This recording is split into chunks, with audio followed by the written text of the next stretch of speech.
All right, welcome everybody. Today we are starting, I'm calling it phase 3, where we're looking to go over some direct business topics. It's still going to be very, very much alchemy, and it's going to be kind of a smooth transition, but get a little bit more applied with the topics. And we're starting with what I'm generally calling influence. It's hard for me to name topics to some degree with these alchemy webinars because we're often out of the box here or going beneath like typical categories and things like that.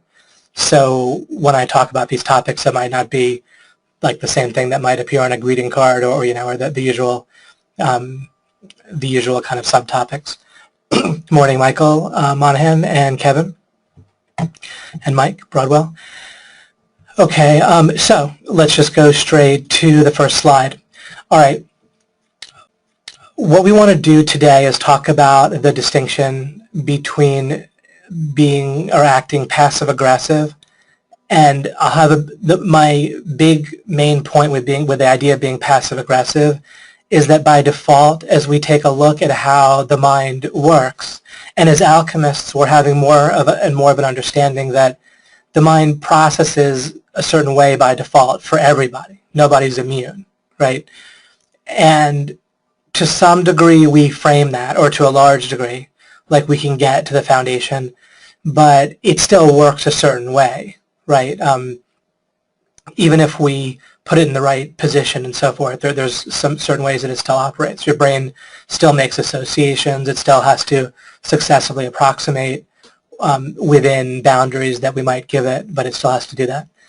And then we know that until and unless we get totally foundational and we have some of the deepest distinctions about how existence works and how we experience the world, how we interact with the world, then in the first webinar, right, we talked about the defense against the defense. We talked about how when we're an infant, we can easily see what happened.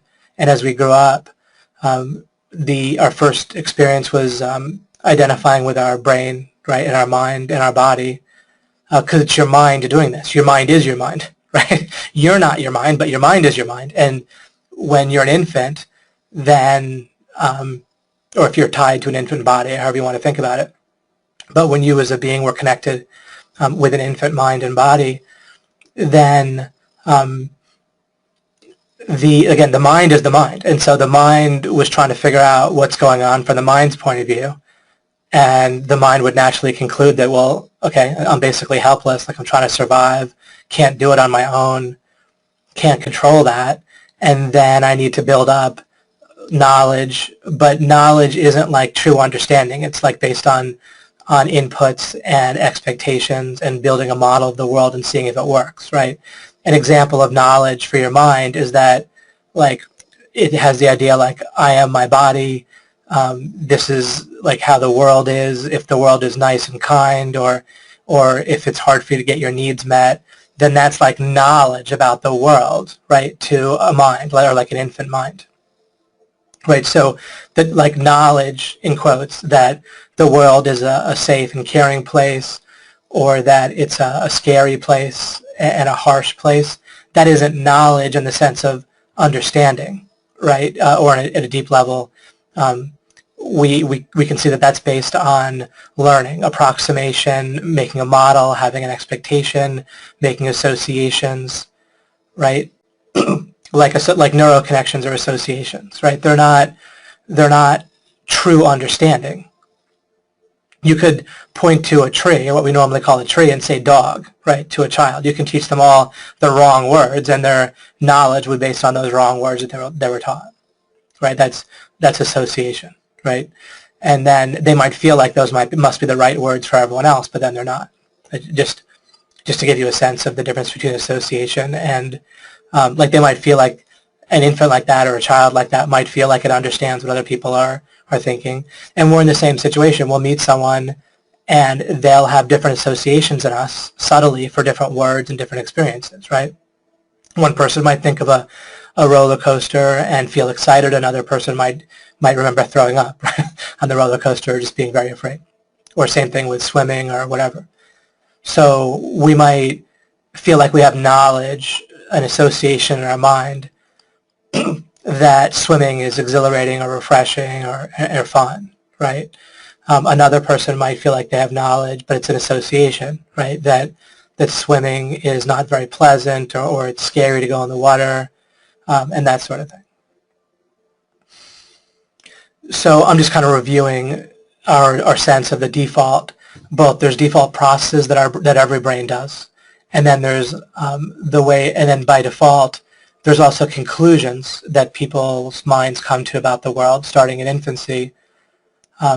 Those are somewhat individual, right? Those associations and conclusions based on their experiences, based on the particular family culture and what goes on. But there's also a universality to plenty of the ideas that we absorb, especially universal relative to our region that we live in, our country. You can predict that most everyone in the United States feels like Libya is not very important, right? For example, like or pick a Nigeria or whatever. I'm not saying that's true or false. I'm just pointing out an example of kind of a universal thing. Most everyone just figures they'll send their kids to school, right? They can be of different religions. They can be of different political views. They can have vastly different experiences and all different beliefs and associations to swimming and so forth, but generally people still send their kids to school. Just giving another example of kind of how there's universal things that you can often predict. We can, right, different genders might respond differently to different jokes, right, and so forth. And then, however, huge amounts of people within a gender might respond one way, whereas another large group still within that same gender might respond another way.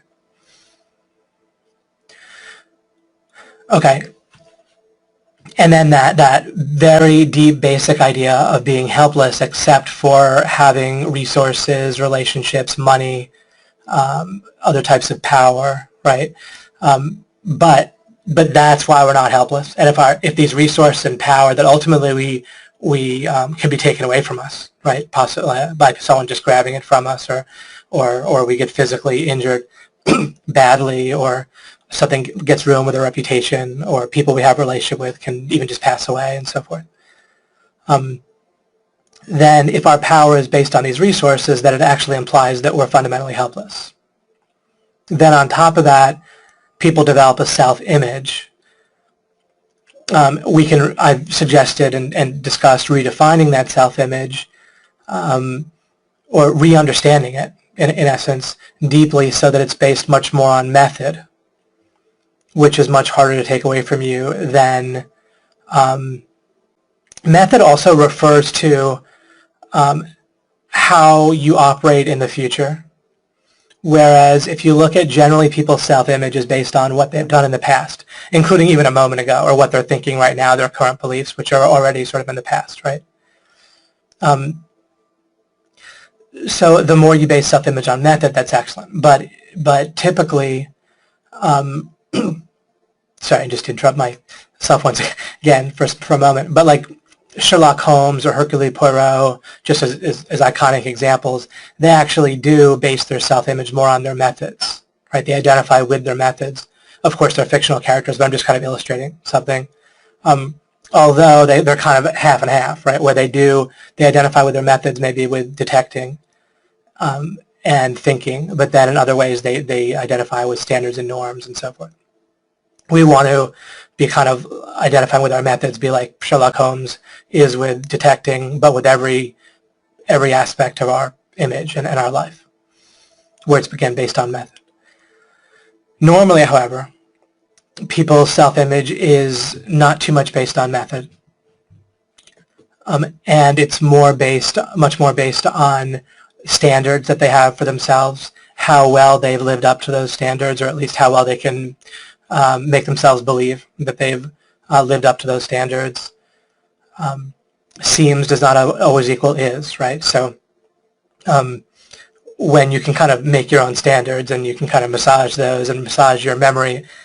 Remember, we also have so many inputs, or potential inputs, right? You have so many moments of your life that you can reflect back on, potentially, and that has to be filtered somehow.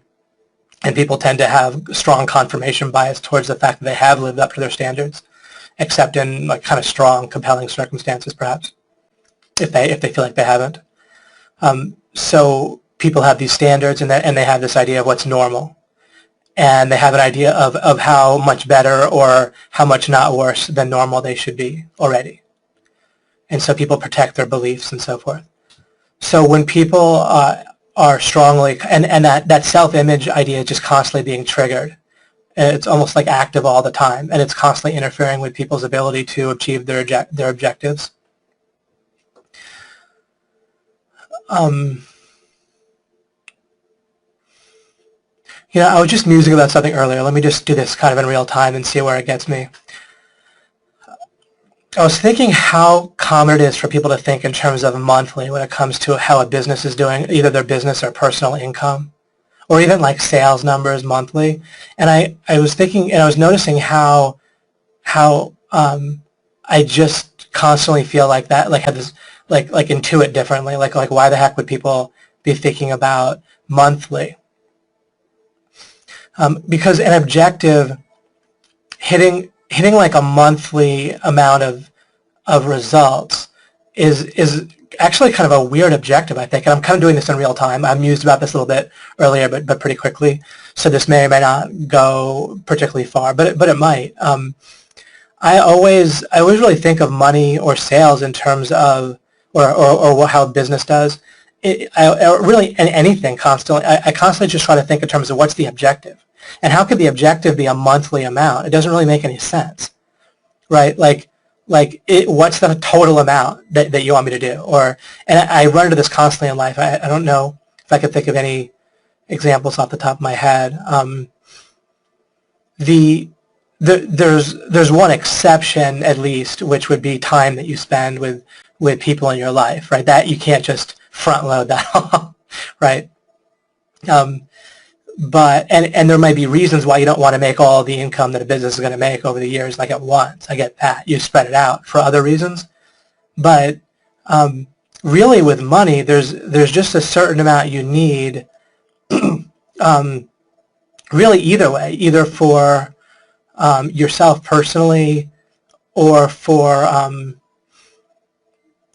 even for like a business in a sense. I think I have a glimpse just now of why I think this way. I think a monthly number is just inherently more blurry than a specific number. And so the first thing I'll do is look and see, is there something more specific about this objective that I can get? And just what's the target? Like just, name a number and hit it. So, and I do this a lot where I have just an objective that can just be hit and then I can be done. But however, also this actually can relate, relating back to last time too, and like mind reading. I've noticed that rightly or wrongly, there's sort of an inherent basic kind of motivational force, kind of goal in a sense, for me personally, and it's definitely not the same universally. And I'm not making a value judgment currently at all about whether it's better or worse. And this does not relate to like the final goal of course, everyone should want, most net happiness or joy or whatever in existence for everybody. But more on a more mundane level, just like what's in my mind and what I kind of harness into. And this also helps me to see differences where someone else might like want different things than myself. I actually have this is just kind of intuitively wired into my brain the way it is. Again, theoretically, I could try to change it. But up until now, I've mostly just harnessed it. And you have to have some kind of driving force. But for me, it's actually I actually have a pretty strong goal to be lazy, right, which is kind of funny. So it makes me just want to know the target so I can freaking hit it and just be done. And then I also kind of pay close attention to what I'm really obligated to do, right? And I kind of realized, and I didn't even realize I exactly had this goal or not.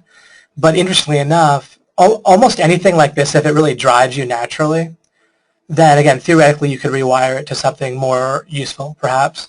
But I don't know that it's necessarily that unuseful. It may be. I might figure out some better stuff about this. But if you harness it properly, I mean, there's a simple example with doing dishes. If you have a goal to be lazy, but you're strategic about it, then you wash your dishes right away because they're just going to get more. The food's going to get more dried and stuck, right? regarding money, because I have this goal to basically, and when I say be lazy, it also is related. I just like to wake up in the morning and have nothing that I'm obligated to do just for somebody else. And because what would be the reasons why I'd be obligated to do something for somebody else?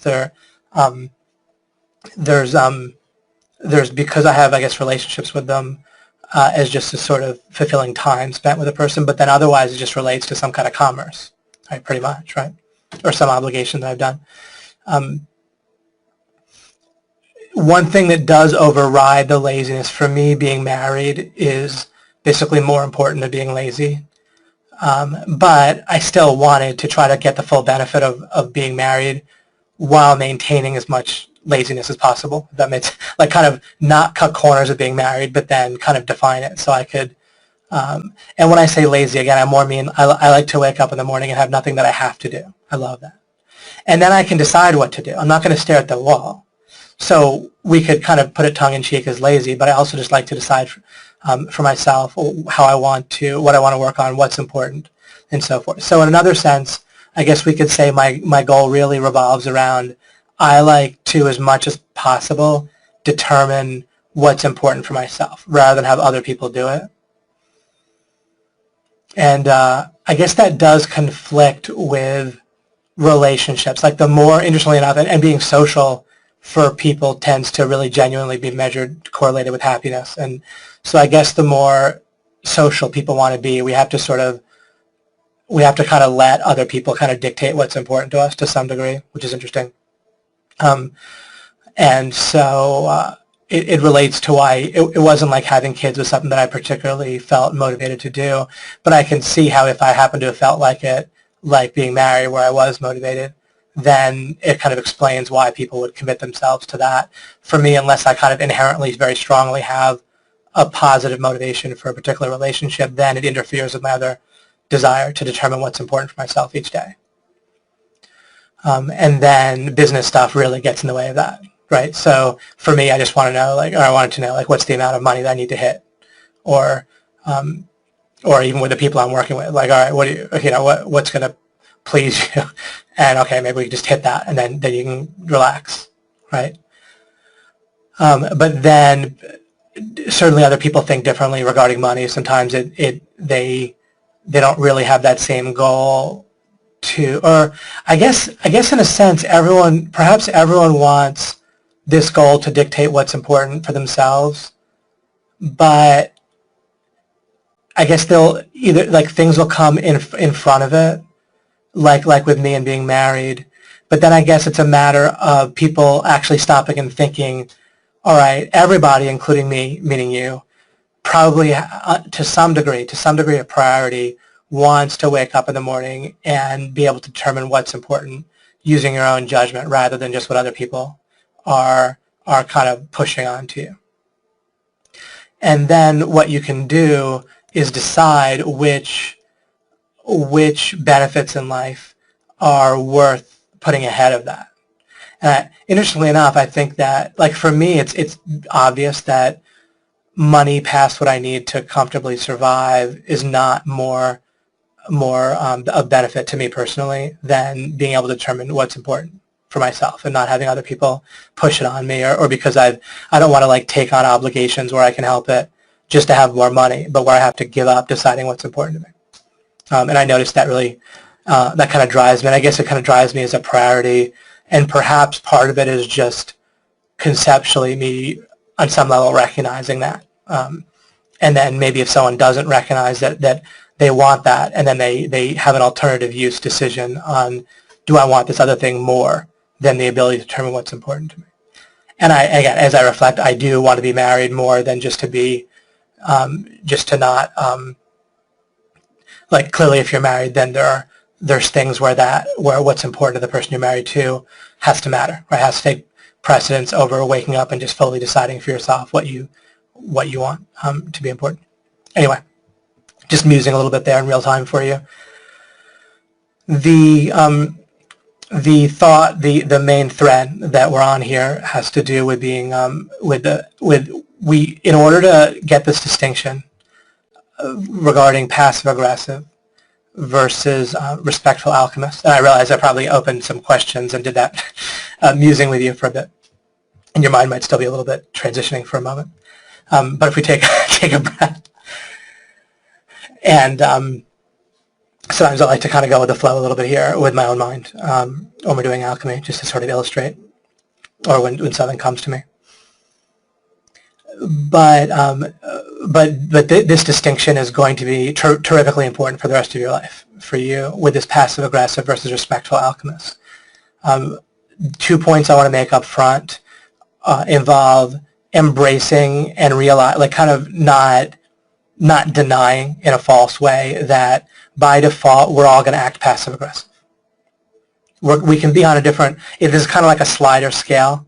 Some people might be tuned more towards aggressive, like be kind of quick to push back with things. Some people can be sooner. Some people can be more inclined to be passive before they start pushing back. But it really isn't about, I would assert that there can be a fair amount of advice or literature that inherently, without putting it this way, they're more like helping you to calibrate where you are on this scale. But I want to get out of this altogether with you. Because once you're, and passive-aggressive, what's going on, right? You have these gray areas of these standards and norms and these like landmines in your mind and these things that you don't want, these things that you do want, right, are a kind of fundamental issue regarding other people and ourselves when we're dealing with influence or dealing with relationships, is when there's a mismatch between what they want us to do and what we want to do, or what we want other people to do and what they want to do, and including correcting other people, right, who's right and who's wrong, or if we have an idea where we want someone to change their mind. So it could be an action that we want them to take or that they want us to take, or it could be a different belief or a different way of operating in the future or acknowledging a mistake. That's the bottleneck. That's the issue with relationships. Everyone can have good relationships with people, and if you go and search your memory and you think, oh yeah, I'm good with relationships, then certainly when we're collaborating with people who happen to be having the same vector, right, in the same direction, they basically want the same thing, or they want the same thing so strongly that the vectors in different directions, the kind of conflicts are much less important. But then when conflicts, and that can kind of hide issues, right, in conflicts. But then when that motivation goes away, where you have that shared thing that you're working on, or that shared transaction, or that shared enthusiasm for a new relationship or whatever, then you're dealing with these conflicts, right, that are going to come up. And it doesn't, by a conflict, I don't mean a fight. I mean an underlying difference in, again, what they want you to do versus what you want to do, and vice versa, including thinking, believing, admitting a mistake, correcting a way of operating. When that stuff comes up, people really don't have an alternative besides being passive-aggressive. It's more like the question is, should I be more aggressive or more passive? And it might also take the form of, well, how do I say this to this other person? Or how do I react if we're having a disagreement, or if things start to get heated? How do I deal with that? But the answer tends to be, without realizing it, again, like a fish in water, it tends to mainly be a question of, do I try to present things in a more clear but kind of like basically aggressive? Do I kind of confront the person directly? Or do I kind of deal with it more passively? The more we recognize that unless we get out of this through understanding, not through just a direct act of will instead of understanding. You know, I refer to how people use the word faith as if through a direct act of will you can have knowledge about God or whatever else, or that in yourself, or that there another person, or in a text like a revelation, or religious text, whatever it might be. You can't, through a direct act of will, just accomplish certain things. You can't like rank a website through a direct act of will. Just pure determination directly isn't going to rank a website. You need to understand how to do it and implement that, right? And so until and unless you kind of maybe understand a little bit better, but then embrace the idea, look, I'm going to act passive-aggressively. I might be more passive, might be more aggressive, depending on the situation. But I'm kind of locked into that paradigm until and unless I understand my way out, like I build my way out. That's the first major important step regarding this idea that I have for you, is it's not just like you can choose to be one rather than the other directly. You do it by understanding. You can't just not be passive-aggressive by determining not to be passive-aggressive. Like if instead of having this distinction here, if I just said, describe passive-aggressiveness, gave a bunch of anecdotes and said, let's not be that way. Let's all hashtag no passive-aggressive or something like that, right? And everyone's like, yeah, I'm not going to be passive-aggressive. But if we didn't have an alternative, a deeper a way that we can get out through understanding, then it wouldn't really matter how determined we would be, as far as I can tell. Okay, the next thing regarding the word respectful, similar to what I said before, we can all be we all kind of, if we have a standard or norm that we should be respectful in general to people, then we can easily convince ourselves that we measure up to our standards and norms of being successful by searching our memory, having confirmation bias, and thinking of how we're respectful to people. But the reality is that we can all act respectful, at least kind of the associative idea of respectful, like respect really isn't something I would say that people understand. They just observe instances of respect. A little bit like not understanding really what a dog is. When you're little, you just get people, your parents or other people will point to a dog and say dog, and they'll point to a dog and say dog, right? And you'll see lots of dogs, and how does your mind kind of puts all that under the category of dog and creates an archetype of dog, and including that there's different instances and shapes and sizes of dogs. But it doesn't mean you really understand what makes a dog. It just means you have these various instances and examples on the surface, right, or whatever it is that you've experienced with a dog. Could be seeing it, could be interacting with it, but there's still all sorts of things about dogs you might not know, right? You might not really say that you understand what a dog is, and dog might not be the best example, but you get the process, at least from me explaining that. But same thing with respect. Right, from a young age, people would say, show respect. You need to respect this person. You need to respect me. You need to show me respect, right? And so how do we get our idea of respect? Do we get it by using alchemy, where we create a scenario, and we'll do this together in a moment, where we create a scenario that may involve respect. We get a starting point, and then we try to remove enough stuff. We say, well, okay, well, how would we change this scenario so it no longer showed respect? And then we might say, well, what if we look at it from this angle? What if we do this? Would it still be respect? And then for doing that, you try to figure out the real elements to respect, what we do and we don't mean for respect. And again, we'll do that in a moment. But what I'm pointing out here is that and pretty much I'll do that very quickly. Let's get into that, and it'll help explain even what I mean now. But the point here in respect is to start by realizing that we don't necessarily understand respect.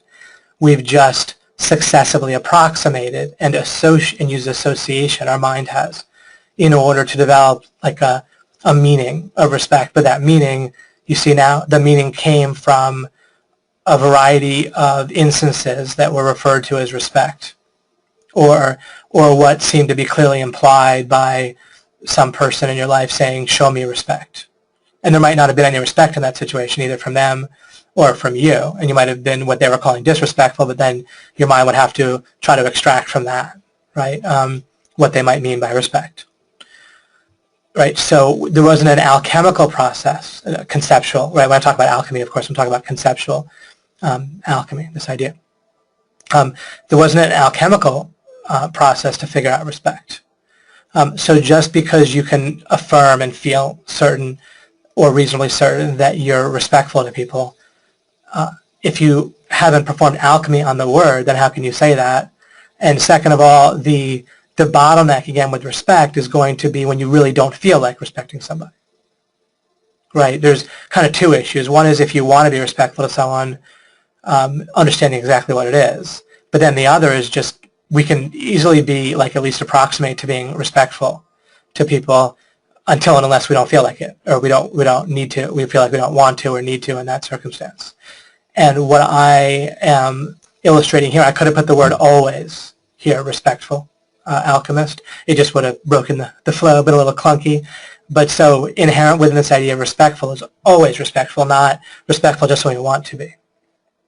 There's really not, when we understand respect, which doesn't mean like deference to people, right? That is what it means in practice in some degree of cases, right? So that's kind of inherent within part of your mind's feeling about meaning of the word respect, is that it involves deference to somebody, while at the same time there's other instances of respect that don't involve deference. So that all gets kind of mishmashed together in someone's mind.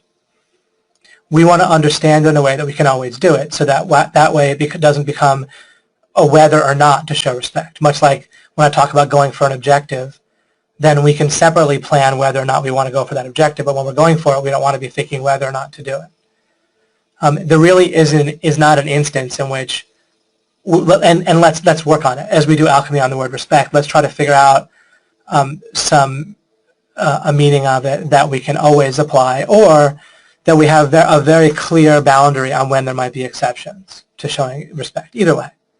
Because we're still at always. If we have a clear understanding of when we wouldn't use it, then we can always do it within the constructed definition. We could just also call respect what falls within those boundaries, and then always do it that way. But this is and this isn't theory on my part. I operate this way, whatever, almost completely, who knows, right? When I'm testifying about how I've acted in the past, I don't necessarily want to use absolutes. But this is certainly a significant part of my understanding and the way that I operate. And there aren't like obvious places where I just feel like I'm not really worried about whether to be respectful of somebody. I just am in the way that I understand it.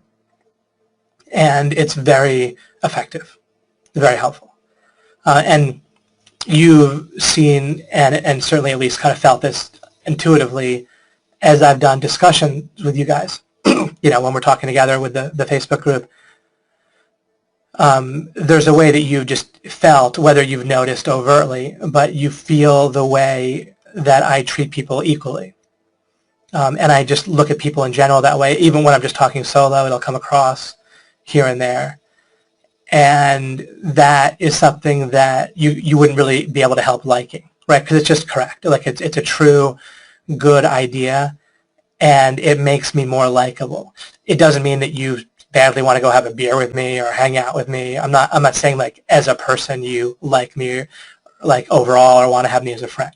But that trait is certainly a likable trait. And so as you understand this more and more, and you guys are awesome people in alchemy. I'm not just saying that for the heck of it, right? I mean, I meet you. I interact with you guys constantly, and so I don't doubt that you guys do this very well already in a lot of cases. However, it can only help to understand it better.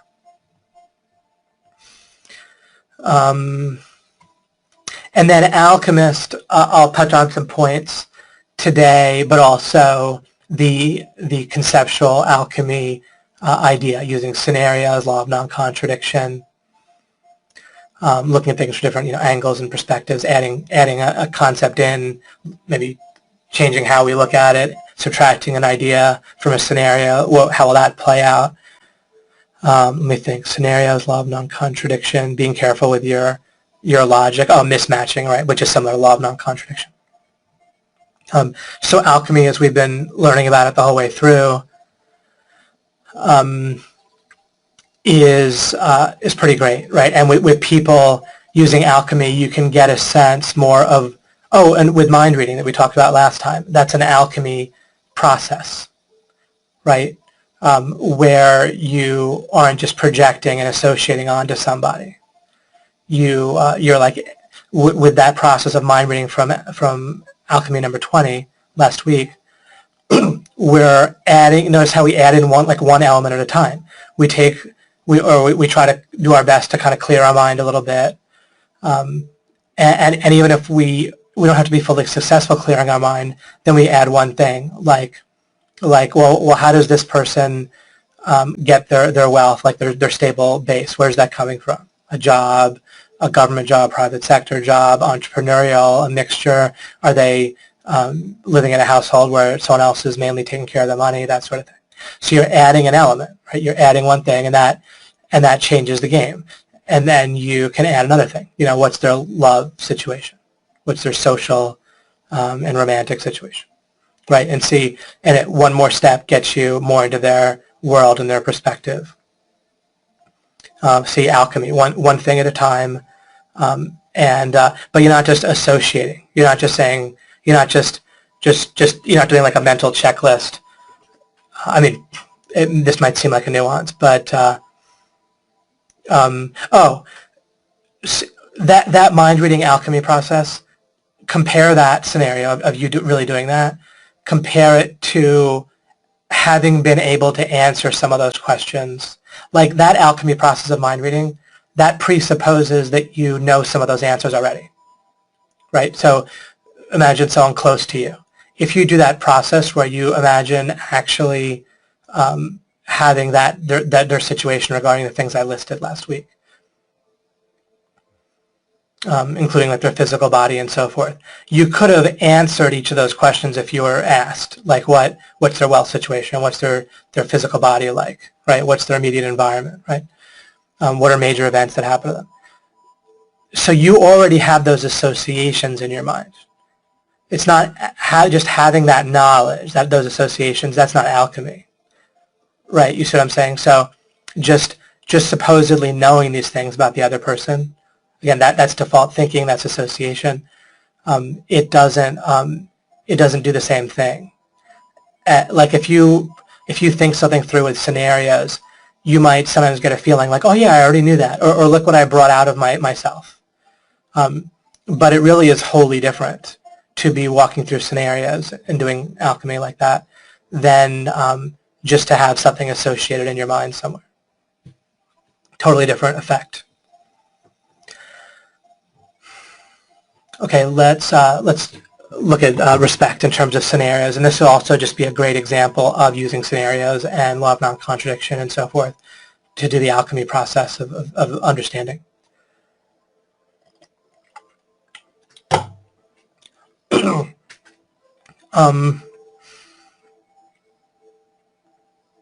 So let's actually we can start anywhere. Like when you're doing this process, it doesn't really matter where you start. I mean, theoretically, if you just guess the best place to start, then that would be ideal, right? But the point of doing this is you don't really know what the answer is yet, right? And so you kind of poke around and you build. Let's actually just start with the idea of deference, right? So we can imagine you are a youngster, and maybe this happens if you're an adult too, but let's just imagine you're a youngster and an adult presumably in some form of what they imagine to be authority, and what you might imagine to be authority as that young adult, but you might not. If you're me, you particularly might not, because it dissolves into nothing if you try to look at the basis for it, right? It doesn't have no authority that I'm aware of has a foundation unless it's if it's defined clearly relative to something like that's stipulated, such as if someone is very good at basketball and you want to learn from them, then relative to that skill, they can be an authority, right? And then if you agree that you want to learn from them, and that means that you're going to, within the context of the lessons, listen to what they say and do what they ask you to do, then that's totally reasonable, right? You're choosing that. And it's relative to something that, because of stipulation, it is foundational, right? Like the skill of being good at basketball is foundational within that context, right? You could see how that makes sense. Okay. Anyhow, let's suppose that you're being told by, you're forced to go to school. So there's nothing where you're volunteering for something. There's no real context where that's foundational there. And they're saying to you, but we can also keep it more abstract if you don't want to use that. They're saying, respect me. Like, you need to show me respect. Then generally what they mean is deference, right? Now, when might it make sense to show somebody deference? Well, and now that's a question, right? See, I'm kind of doing one thought at a time. So I start with a scenario, and I'm kind of picking it a bit at random, right? There's some authority figure, and you can put in whatever type you want. And again, but not necessarily a real authority figure, but like as commonly understood, or in that person's mind, an authority figure. They're telling you, rightly or wrongly, to show respect, by which they really mean deference. We might also find out that this is what respect is, or we might find out that that there's multiple meanings that are being used by our minds and in culture for the word respect, and we might need to modify, we might need to create like a two-word word, like deferential respect, or common respect, or peer respect, who knows. Right, so if you discover different concepts, we don't need to necessarily say, well, that's what respect really is. Well, what does that even mean? What is it really? If it's used three different ways in culture, and ways that are mutually exclusive to some degree, then there is no such thing as identifying what it really means. You see? We're just identifying concepts. When you identify a concept, and this is great practice and also great explaining more about how to build definitions and understanding. So this is a terrific exercise to do together right now. When you identify a concept, then you have correctly identified a concept, and that concept can be matched up with a word, with one or two words. You can use more, but like the word respect modified by some word, like I mentioned, peer respect, P-E-E-R, or deferential respect, or courtesy respect, or something like that. I'm not saying that we'll come up with concepts that will match with those terms. I'm just giving you a sense of what I mean by two-word terms or modified term. Like this will come up with the idea of God. People say, well, it depends on how you define God. Different people define God differently. Well, no, that statement shows a fundamental misunderstanding of how thinking works, and how communication works, and how words work. Whenever we can identify a distinct concept, then we should put one word or label, or two words or whatever, matched with that concept each and every time. Unless we don't care about the concept and we never want to refer to it again, then it doesn't need a label. But if we identify 10 different things that people might mean by God, then each of those concepts, of course, the idea is the concept refers to some actual person or being, or whatever, with God, in the case of God. But I'm just using the idea of the concept for now, and it doesn't matter whether it refers to a person or object.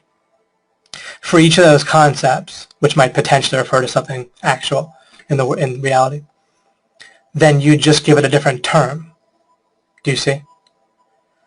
If it's a concept rather than an object, it starts out as a concept. So, like the Jewish idea of God, right? And even then, that could change depending on a particular person. So then we might realize we couldn't even use that. We would, like, if we came up with an idea of God, or a Christian idea of God, right, a Muslim idea of God, even then we would really build a concept properly of what we're referring to. We label that in some way, and then we could even call it, God concept number A, exhibit A, or whatever. And so then we could separately investigate once we defined it. If someone said, well, God is God is love. Well, first of all, if God is love, then we don't need the word God, apparently. Is someone asserting that those two words are exact synonyms? Then we don't need both words, right? We'd say, okay, love. So what is love? Define a concept, right? Not define, but build a concept of love. My understanding, when I use the word love, I'm referring to the idea of wanting other beings to have the best value of experience, right? More goodness, less badness. And then the degree to which I would want to sacrifice for that to happen is the degree to which I love somebody, if there's a sliding scale regarding a particular person. And then, so like there's the idea of wanting them to have better experience in the first place, and then there's how much you might sacrifice, and is another related concept. So there's love. So that in and of itself, God might love, but I wouldn't ever say that God is love, because that makes no sense. God's that concept of wanting other people now, right? So that would show that type of thinking. Again, that God is love statement is like making an association. It's like association-based thinking, and that's constantly not the way to think, is by association. You're going to constantly come up with nonsense or silly stuff or things that like feel good or look good, but they're not once you clarify them. So we're of course dealing with respect here, just giving a few other examples of just giving a sense of constructing ideas of words. So we start with this scenario involving deference. They're saying, show me respect. Now, interestingly enough, as the young adult there, you might not even know what behavior they're looking for, right? They might have something in mind and you might not even know. In that case, respect, in that is if we construct the meaning of it there to the young adult who's being told to be respectful, is, well, figure out and do some behavior, some communication that I have in my mind that you're not aware of. You know,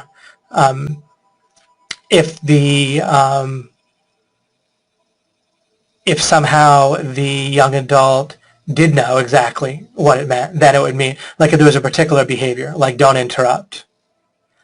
If suppose the young adult asked the adult to clarify. Now, in reality, the adult would probably just get pissed off, right? Which is clearly, again, that's passive-aggressive, right? But let's suppose the adult wasn't going to get pissed off, and they were going to explain. And then I say, being respectful to me means not interrupting. Okay, so now that would mean exactly not interrupting, nothing more, nothing less. If the young adult, however, said, well, you know, you're an ugly fool, then the adult might realize they need to modify their definition, right? That would probably also be outside of this idea that we're presumably going to, that fits in how we normally might call deference, right? And then it would have turned out that the adult was wrong about how they were describing respect, and they had other things that they meant as well. As we get to this idea, which is pretty, like remember sometimes I say you don't have to hit a target exactly. Pretty obviously this idea of respect is what we mean by deference, right? That word, and we're not really, it matches pretty fine, like it, for now. If we start to find, we don't need to be cocky about that. If we start to find ways that meaning of respect really does have important aspects or qualities that are different than deference, then we can find them later. But for now, we're seeing that one usage of respect really fits in with the idea of deference pretty well. And I'm not, as I look for counterexamples to that type of respect, like we can try for a moment. I already kind of did it kind of briefly in my head, but let me give it more of a clear try. When we come to a conclusion like that about, okay, deference and respect, then we want to, there's so many things that people believe or conclusions people have that if they just stopped and genuinely for a minute or less tried to come up with a counterexample, they could do it very quickly. So let's see, let's just try a few things. So as the young adult, we're trying to think what the teacher means. We probably means that showing respect means, does it mean doing whatever they say? No, they wouldn't expect us to do whatever they said and call that respect, right? In most, unless they're pretty extreme. Like if you sometimes didn't do your homework that you were assigned, then that wouldn't necessarily mean that you weren't being respectful. If you were otherwise, it would mainly have to do with if they directly gave you an immediate order and you just said, no, I'm not going to do it. Or if you said things to them that were insulting, or let's see, it wouldn't just have to be an insult, right? If you just walk right out of the classroom, we can see that like not doing homework probably wouldn't qualify. Not doing something they asked you to do long term might not qualify. It seems more like in the moment, right? That if you're not basically being obedient to them, or if you're talking to them in a way that even treats them as like an equal to you, or less. So an insult would be like less than you, but even if you talk to them like a peer, they might view that as disrespectful. And then there would be that could have some, there would have to be kind of an obvious way that you're treating them like a peer. What I mean is if you guys were having a discussion about a topic and you were kind of pushing back, that might be okay. They might respect that.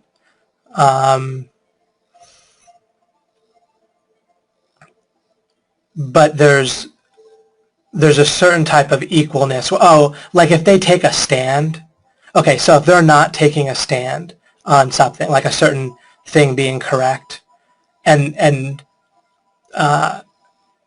then there's a way that there's some point where they're going to want to communicate, no, that's the line. Now you need to kind of fall in line with my standards and norms, my expectation of how I want you to act.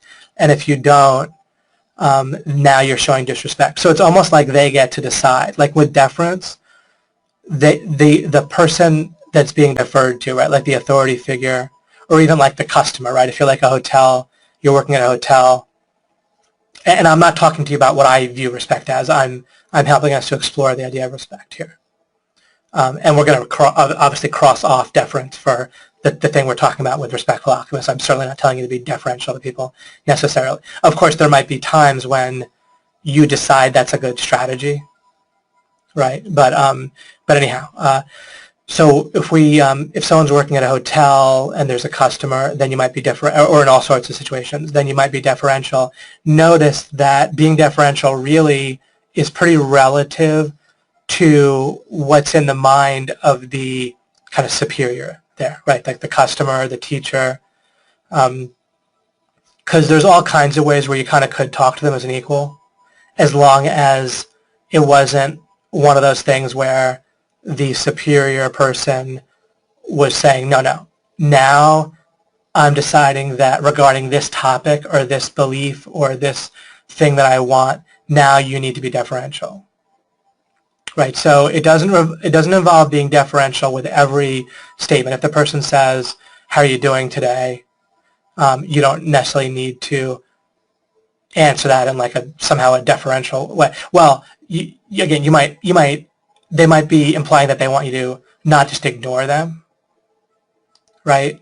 So there might be aspects about them asking that question that they do have an expectation of you, and then there's other aspects where you can just talk to them like as a person, right?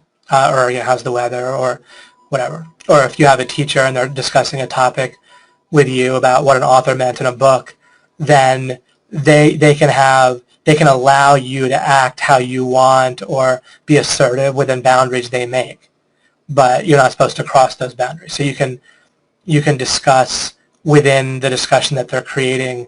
But if you were to bring up, well, why are we even reading a book like this in the first place? Then that might cross the line. They might view that as not being deferential or what they call respectful. I made that mistake when I was a freshman in high school and got a D in English, which took me out of the honors advanced placement track for English.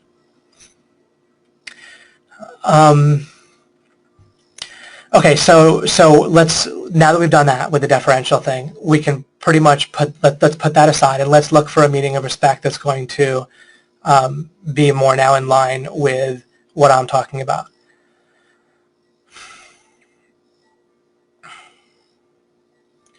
So, okay, let's talk about treating other people's ideas and actions as valid.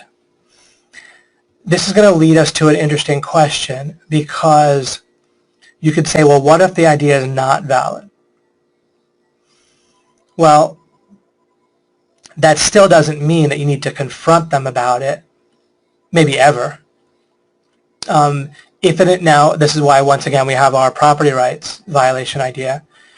If someone's violating your property rights, then you can think about how to respond appropriately. You can have your appropriate responses for that. I'm not going to get too sidetracked on that. But it doesn't necessarily mean all bets are off, right? If they violate your property rights a little bit, it doesn't mean you like cut their head off or hate them forever or whatever. Destroy their reputation. If it's totally out of proportion, it doesn't necessarily mean that. But I don't want to get sidetracked too much with that. So if you don't know whether someone else's idea or actions are valid, there's an interesting thing when someone will be interacting with a business and they'll say, oh my gosh, the business should do this. Why don't they do that? Right? Well, think about it for yourself. Just there could be things that could make you more money if you did them, but it doesn't mean you should do all those things.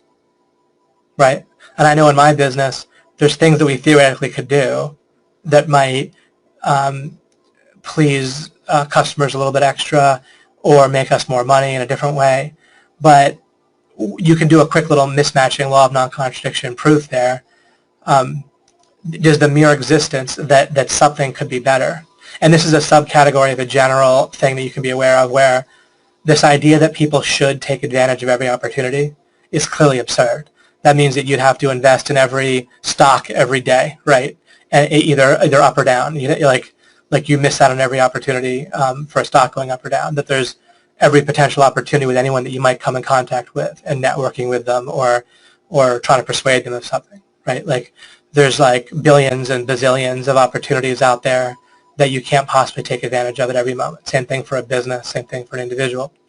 So what we'll do often is we'll actually spot what amounts to an opportunity for somebody else, and then notice that it, rightly or wrongly, but very possibly rightly, notice that they'd be better off if they took advantage of that opportunity, but be better off without any alternative use calculation, right? People don't have unlimited time in the day, unlimited resources, etc. Neither does OMG.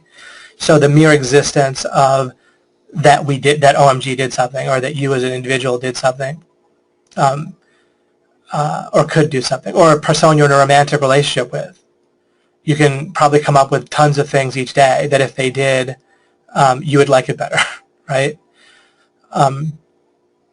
So, and it'll really feel like you've almost certainly made this mistake, right? And I see people doing it nonstop, is this opportunity fallacy. So one of the things that messes around with respect is this opportunity fallacy of we'll basically decide that we'll see something that someone else would be better off doing, and we'll just say, oh, they should do this.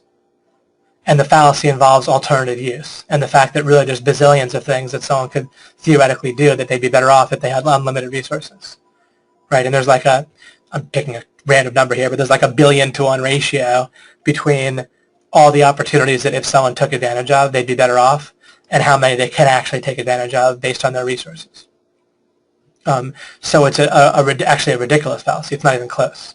Just the idea that if someone did something, you'd be better off, or they'd be better off, that therefore they should do it. But that constantly occurs to people, and it erodes respect. Or it can. It doesn't always, but it certainly can. Okay. I'm pointing that out as a subset of this idea of respecting others' ideas and actions as valid. We all probably want to do this more pervasively, and it will really get you far. Like you'll send off a vibe, and you'll also not do all sorts of stuff that would backfire on you. You'll refrain from saying certain things. Like it won't even occur to you to say certain things that would end up backfiring on you. And plus, you'll just overall communicate with someone in a way that they'll like. So if you don't know that an idea or an action is like invalid on someone else's part, then discard it. Meaning what I'm saying is that by association, approximation, by projecting on other people's situations, it's easy to come up with non-stop stuff. And by projecting our own standards and norms on other people, like we all have our own things that we think are important and that matter. And by presuming that everyone should have those, and really by default we do presume that other people should have those same standards and norms. We might intellectually affirm that it's no, it's fine, they don't need to, but really every time we're not like consciously or in some way kind of on purpose checking, maybe it doesn't have to be consciously, but every time there's not like a clear red flag or difference in the environment, where they're clearly from another country or clearly different age category than us or doing a different job than us, whatever. When there's not like a clear indication of why they shouldn't have the same standards and norms as you, then your mind will default to they do. Same thing as like the meanings of their communication and so forth. Unless there's an obvious reason to your mind why it might be different for the other person, you'll default toward feeling like they must mean the same things as what you would mean when they're saying something to you, and that they must interpret what you're saying the same way that you intend it, etc. And that's not the case. So a lot of the times when we think what someone else is doing is invalid, or what they're saying is invalid or suboptimal, then we actually just don't know that in the first place. And in many cases, we might have literally just misheard them or misunderstood what they meant to say. And so we're judging something that they don't even, that had really had nothing to do with them. They didn't even say what we thought they said. And so part of respecting another person now, we just kind of walked into something here, is that let's respect people enough to, before we jump to conclusions, especially any kind of judgment, but even a judgment that's kind of otherwise appropriate, and because we can make judgments relative. First I'll say relative to a stipulation, but like relative to an objective, relative to a topic. I talked about with the basketball lessons. Or if somebody says, I want to rank a website, and you know how to, and you say, well, you should do this, that, and the other thing. It's reasonable for you to say, in response to them basically stipulating an objective, right, or which amounts to a standard, like in standards and norms. They're saying the standard, and you're saying, okay, relative to that standard, you should do this, that, and the other thing. If you were just to look at a person who didn't say that and say, well, you should do this, that, and the other thing, even in your own mind, then that's an issue. I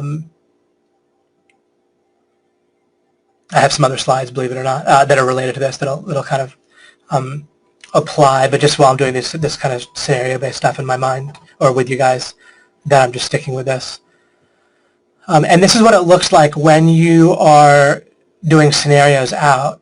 It looks like poking around sometimes, adding something in, doing something else. Every time you realize something, you can write it down. Right? I'm not doing that right now with you.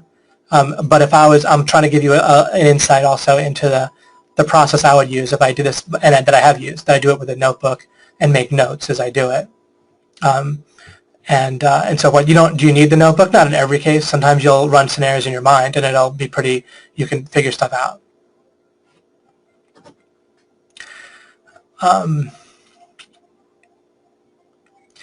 So we want to be a lot more aware of when we're deciding that someone else is not valid, something they're thinking, they're doing, that they didn't call you, that they should have called you,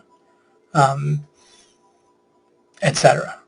And then we want to be really careful about, and this is actually on a slide, I'm not sure which one. Okay, here.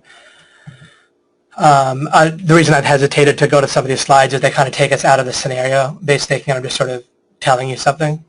But I'll go here, and then I'll look to develop some more with the scenarios with respect.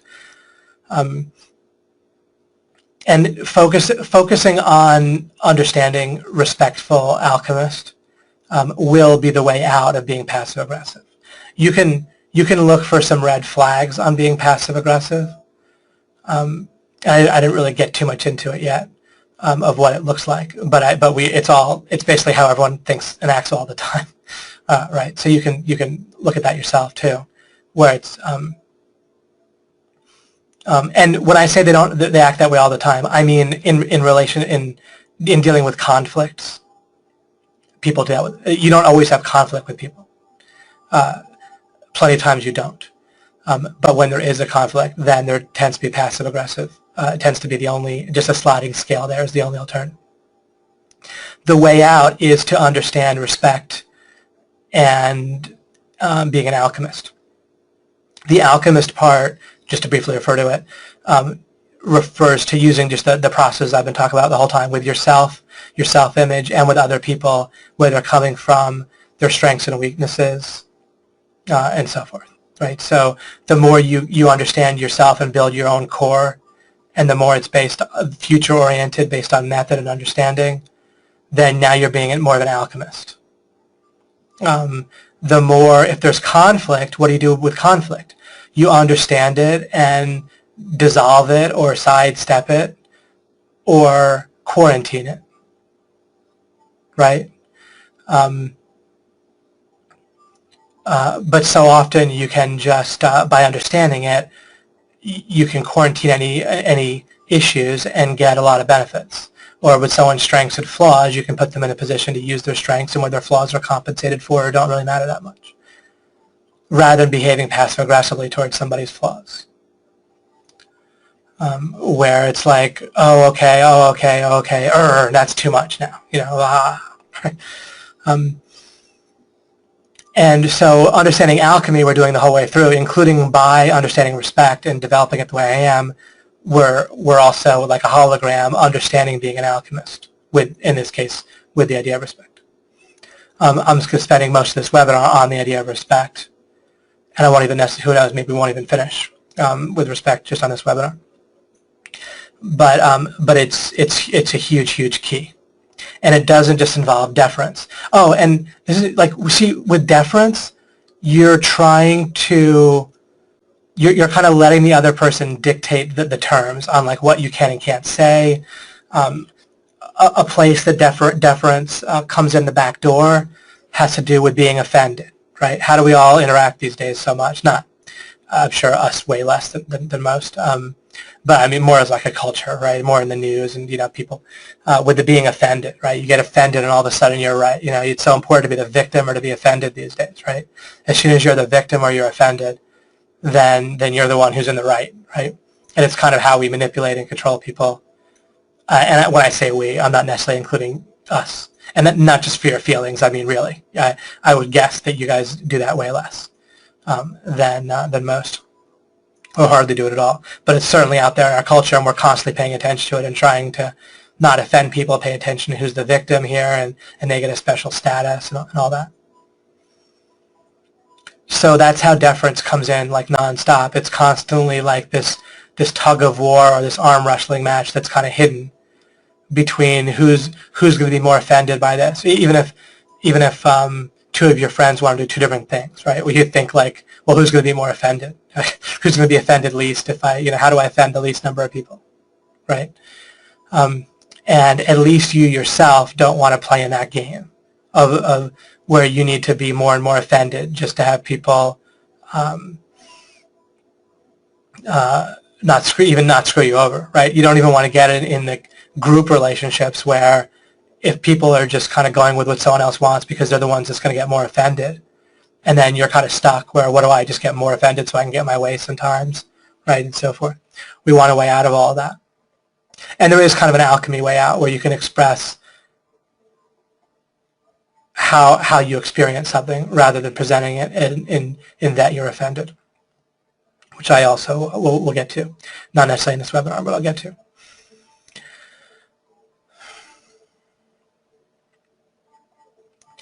So we're delving into respect here. I wrote on the top here, when you think someone else should do something, do it a certain way, not make some mistake, or stop doing something, do you check for counterexamples and other perspectives? And also the opportunity fallacy, all right.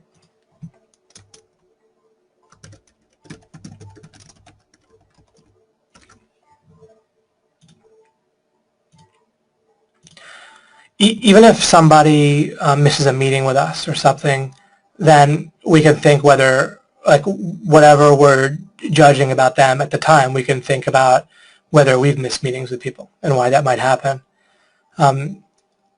If someone constantly misses meetings, I certainly take that into account regarding what I want to do with my time and what meetings I want to make with them in the future and so forth. But it might not mean I can't deal with them. It might just mean I try to operate with them in a way where it's not about making meetings with the person. And if they have other strengths that are going to be nice, or if I for some other reason care about them in a way that I want to sacrifice or whatever. But if we start by cutting out the extra gratuitous judgments that we make about other people, and hey, maybe we can start by doing it with ourselves, or by doing it less with other people, maybe we'll also do it less with ourselves. And by realizing these fallacies with doing so,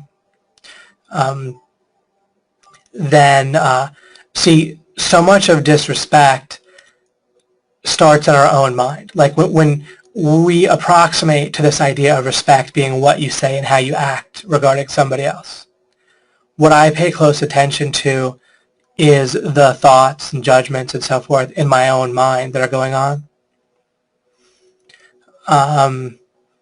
And that's where disrespect comes in, because again, people know how to act. People generally, we can act in a way that seems respectful and talk in a way that sounds respectful for the most part. But if we lose our motivation to do so, then that's where things get screwed up.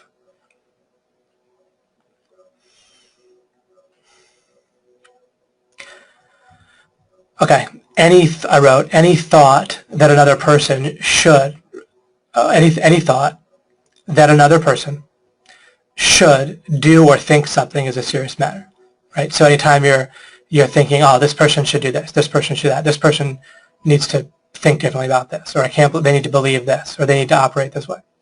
It's a serious matter, because every time you do that, first of all, you need to do a check. If you're doing it in general relative to nothing, like generally this person should do it, but they haven't even just said that that's their goal or that's their standard, then you already know you're wrong. If it's relative to an objective, and the property rights thing, everybody affirms by their actions and their speech and everything that some property rights do exist. You see, so it is universal because everyone acts that way. No one believes that anyone should just take their property, rape them, destroy their reputation, and enslave them and so forth, right? So as soon as they're acting that way, then they do have that standard. But any judgment that you're making about a person, it also, you want to have some purpose to it, right? And that'll cut out a lot of the judgments. So much of judging other people, as I think about it, it comes from this obsessiveness with our own self-image and these standards and norms. Think about this. Well, this is a big deal, actually. When you're stuck in the paradigm that everyone is by default of this self-image with standards and norms, then you need to do what's kind of normal regarding at least your peer group, right, or people that you feel like matter regarding that standard and norm. When I say that, I mean the people you work in business with might, or you interact with in business, they might be relevant for certain standards and norms in your life. The people that you interact with romantically, there might be other topics in life where there's standards and norms that you get your standards and norms regarding social stuff or romance or whatever from the people around you in that type of your life. So all your standards and norms don't come from one group of people. Where you go to, if you have a religious group that you're part of, then you're going to have certain standards and norms that can be related to them by default, right? And that the people that you work with might not affect that very much, but your religious group might. Okay, so again, standards and norms are topics by topic and group by group. Some groups, relative to certain topics. Anyway, when our self-image is first of all, when we have this self-image meta goals, right? It's there, it's powerful, it's a big part of our life. If that's what's going on, and again, we wanted to shift that over to being method-based rather than standards and norms based on feedback, inputs, approximation, association. But when it is like that, we can develop that scenario. We can see where that leads. Then we need to figure out what's normal all the time in order to decide whether we're doing okay, whether we're good enough. If we're deciding what's normal all the time, then what do we need to do? We need to constantly judge other people in the group that we have relative to that topic. So now judgment becomes necessary to achieve the goal of upholding our self-image, standard, and norm whole thing. You see the cost of this idea with self-image, with standards and norms, right? That was one of my things with Alchemy. If I can just get you to understand and dissolve and switch this whole massive self-image set of meta goals that you have, then the cost of it and the ripple effects of it are astronomical.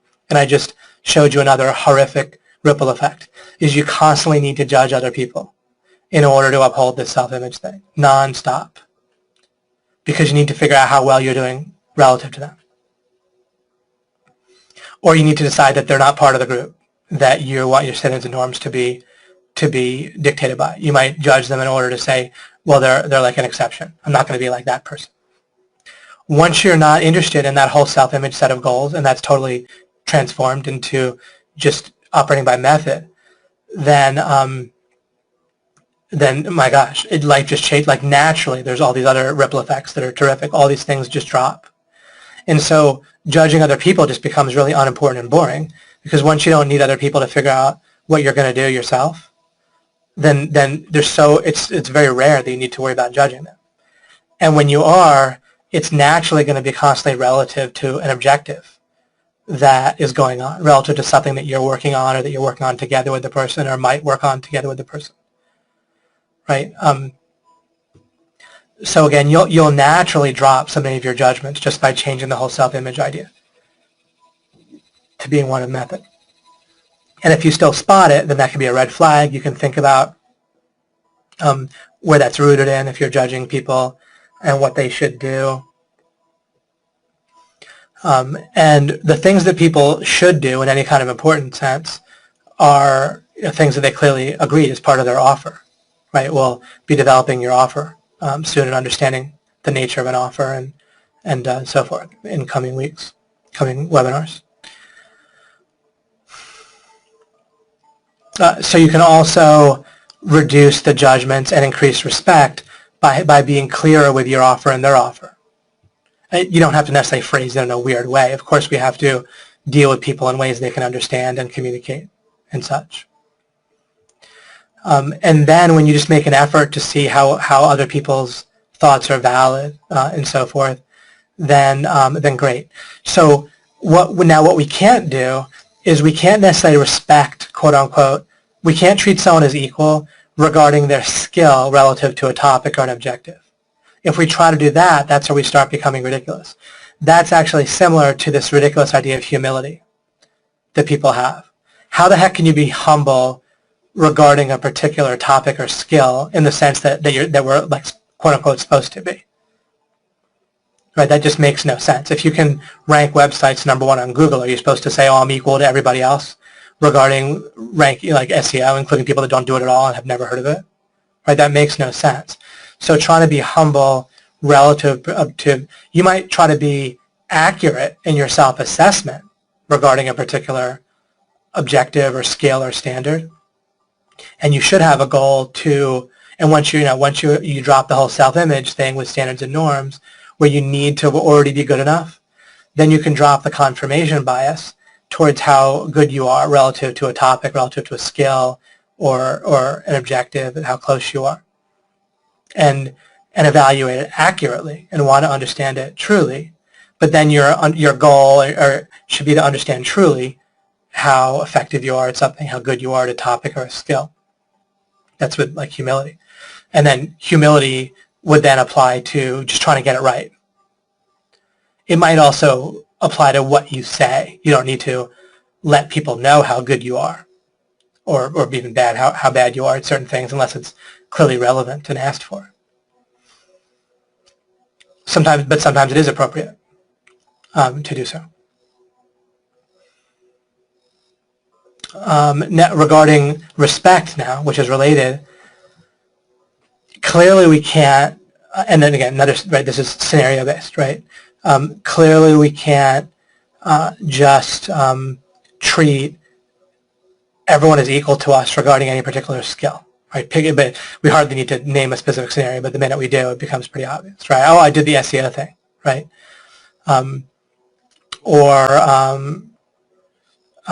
Even how accurate your ideas are. If we go by, that could be tough. But your process of doing alchemy, as you get better at it and thinking ideas through with scenarios and law of non-contradiction and so forth, then your ability to think through ideas and figure out what's correct and break down clusters where you figure out, okay, wait, this is a compound idea and there's some things wrong with it, some things right about it. Your ability to do that might get very good and it might vastly exceed most everyone else's. It basically will if you focus on it. You'll be functionally way smarter than pretty much anyone else. But in a way that you're pretty much going to want them, or wiser, you're going to want them to catch up with you because the world will be better doesn't help you for other people to actually be terrible at thinking.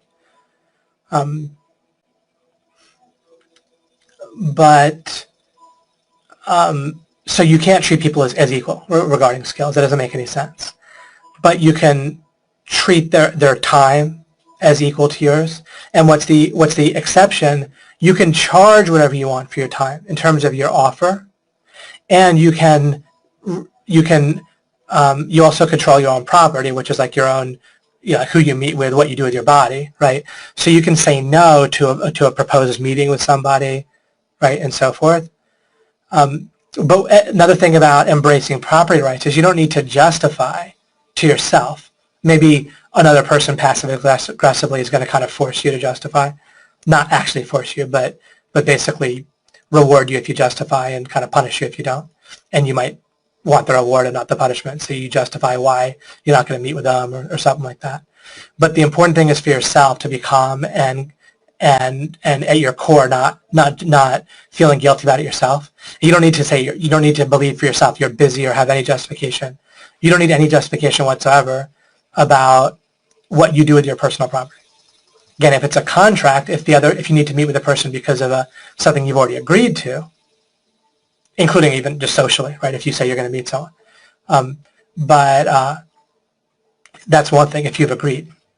But otherwise, you don't need any justification at all for how you spend your money or use your own property, or your time, or your body, or anything. That's the freaking point of personal property rights. You don't need any justification. You spend your money how you want. Of course, out of love, you can make your life and other people's better by spending it, and you can separate. So there's love, and then there's just smart strategy. Of course, you can use your resources better or worse, and your life can be better or worse based on that, and other people's can too. But fundamentally, in terms of justification, you don't need to justify your time.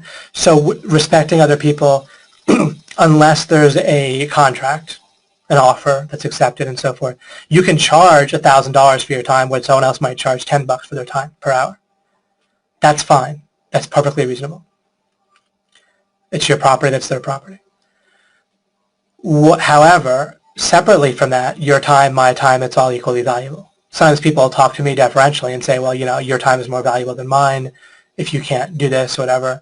And I won't necessarily correct them just because it might not, again, I would always like to correct them, but sometimes correcting people in and of itself isn't helpful, just, socially or for that person. But I don't think my time is more valuable than anybody else's at all.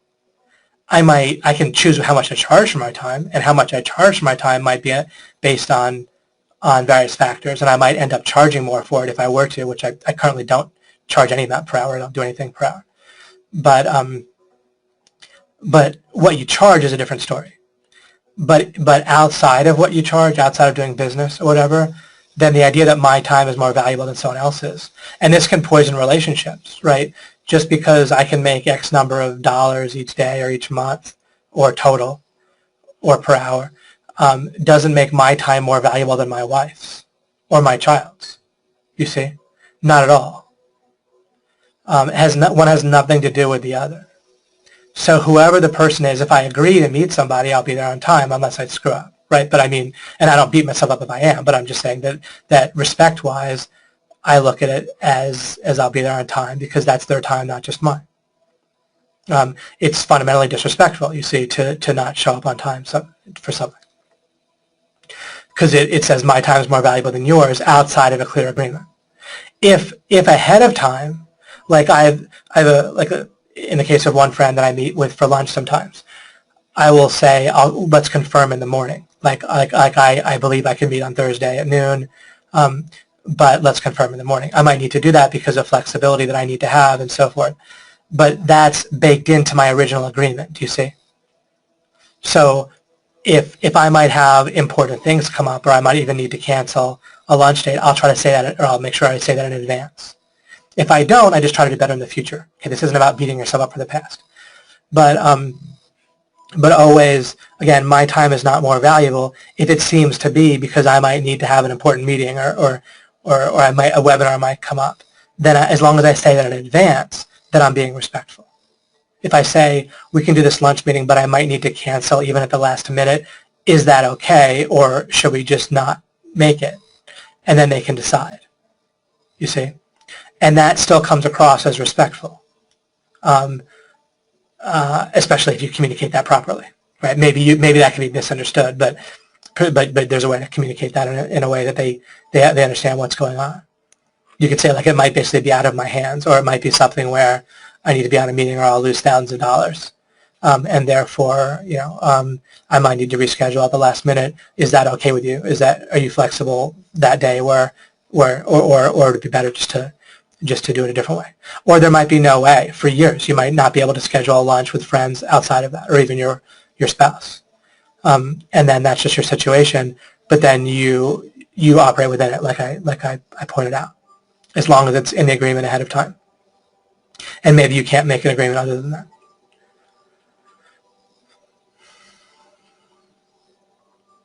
So time is a big one. And then there's other sorts of pretty common sense things where, like, unless there's a clear, objective, generally voluntary reason why one thing is more, like, basically by default, nothing about me is more valuable than someone else. My beliefs, my time, my goals, my desires, right? None of it's more important than anyone else's, unless there's some proof that's real, that's foundational, why it is. And generally that's going to have to involve something that the other person agrees with, for the most part. And if there's an exception, it'll be obvious enough. Of course, if my son has an emergency with his health and I had a lunch appointment, I didn't say, can you be flexible? I'm still gonna help deal with my son's emergency. But again, that's baked into what people already understand, like things like that. You would feel the same if they did it to you, right? That's part of respect. Is if they had the same issue back, would you feel the same? Now there still might be a mismatch there. There might be some, the golden rule of treat others the way you want to be treated is clearly false, right? We can easily imagine counterexamples to that if we give it half a try. You might want a particular person to walk up to you and proposition you, but that doesn't mean that they want you to walk up to them and proposition them, right? There might be some things that you view as worthy of canceling an appointment at the last minute, that the other person might not agree that it's worthy of canceling it. And then you just do your best to work through it. I'm going to need to continue with this. There's a kind of other set of things I want to show you about influence and what to do. I want to kind of dedicate a session or part of the session to showing you exactly what to do in dealing with conflicts, ideological or task-oriented, or like the thing I just mentioned to you regarding where you have to cancel an appointment and maybe it's something the other person wouldn't think that it's important enough to cancel, or they might feel insulted. So dealing with that sort of stuff is kind of a separate topic. Let me just take a look at the other slides I have quickly, and then I'll wrap up the kind of monologue part and leave us some time for discussion. I've covered some of this, so just kind of read through the slide. I wrote, in the normal model for the world, based on defense against the defense, helplessness, feedback, etc., like we've talked about previously, it follows that everybody will be passive-aggressive by default. Until you embrace that, then it's going to be a block to you getting over to being respectful alchemist consistently. We can all do it when we feel like it, right? But then the point is doing it, period. And again, this is all really in response to potential conflict, subtle or major or whatever. The bottleneck with respect is when you don't feel like it, including when you have disrespectful thoughts about somebody in your head, where you're treating your goals as more important than their goals. And you won't phrase it that way necessarily, but look at it, right? If you're saying, gosh, I can't believe this person did this, or why doesn't this person do this? Am I just assuming that my standards should be their standards, or that just because it would have made me happier that they should have done it? And you're deciding, well, it would have been easy for them to do, and it would have made me so happy, so why wouldn't they do it? Things like that if they happen in enough varied circumstances and you've been clear, they can give you an indication about how much someone cares about you in a sacrificial way, right? If someone isn't willing to make a small sacrifice in order for you to feel a lot better off, then at least you can get a sense of, well, that's about how much they care about you, right? And then you can treat that accordingly. But like in business, that hardly matters, right? Because it's not necessarily that important how much someone cares about you. And even relying on them caring about you can be dangerous, right, in business. And there can be a time, remember I talked about last time with mind reading, look at someone's immediate circumstances.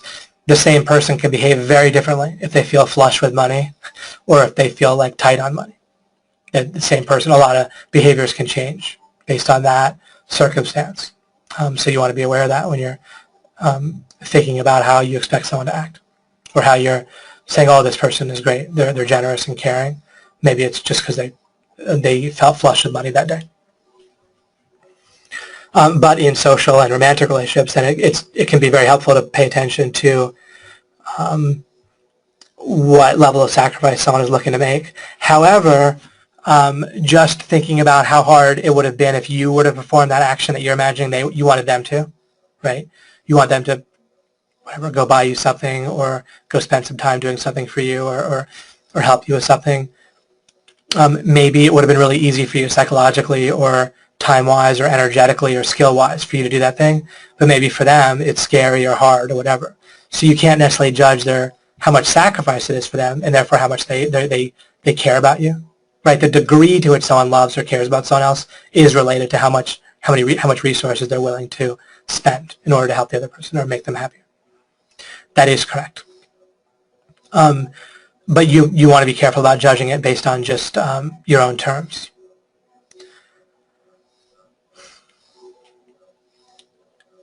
So part of respect, again, yeah, is making sure to look at things from the other person's stand, not just their point of view. Their point of view is almost looking at something from someone else's point of view is a trap. Generally in practice, that's not going to give you helpful information. But if you try to think about their standards and their circumstances, which can lead to their standards, what they feel like, then you can get a sense.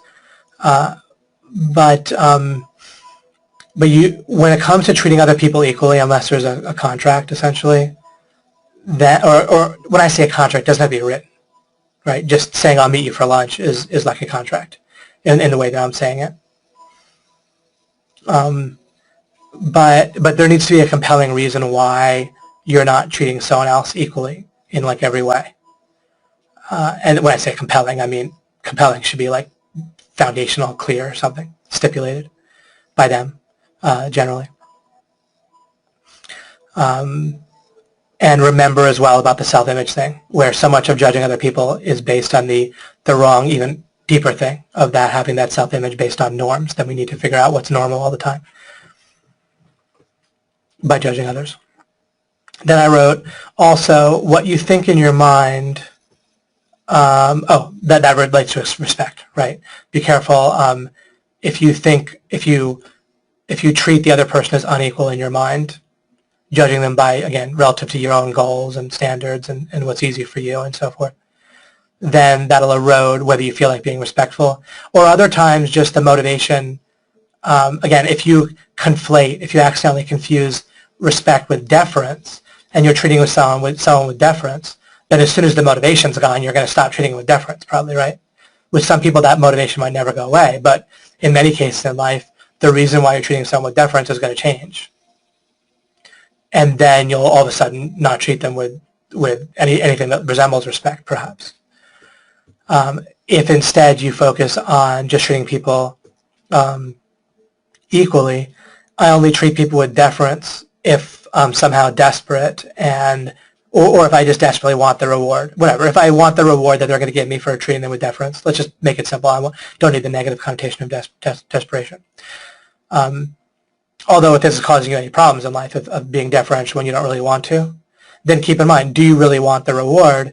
If you're being deferential because you do want the reward, and the simple example is money, right? then maybe you can get to a point in life where you don't need money, and therefore you don't need to do things that you don't want to be deferential for money. But also when you look at it just clearly and say, yeah, I want that reward, it's worth being deferential for that reward, right? If someone said to me, you have to tell me that I'm a great guy and that I'm right, and I'll give you $10,000 for that, I'd probably say, okay, you're a great guy and you're right. And they hand me $10,000 and that's great. I wouldn't have any issue with it. Like I wouldn't feel like a mental conflict about that. It wouldn't be difficult. If that would in some way hurt someone else, I wouldn't want to do it, right? If it was like a public testimonial that could cause problems for myself or other people. But if it was, just that simple with no other factors. So, and that can also just help you with times you do need to be deferential. Relative to the reward, or that you want to be. Relative to the reward, you just look at the alternative use and say, yeah, I just look at the whole package.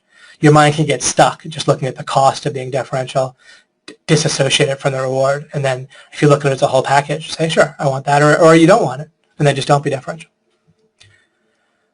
But don't confuse it with the respect involving treating other people as equal regarding their ideas, their thoughts, their time, and so forth, their actions. Unless there's a clear reason why it's not the same, equal. How about building blocks? Oh, building blocks of respect. One of the things you can do is build up appreciation for somebody else. So I didn't mention this yet, but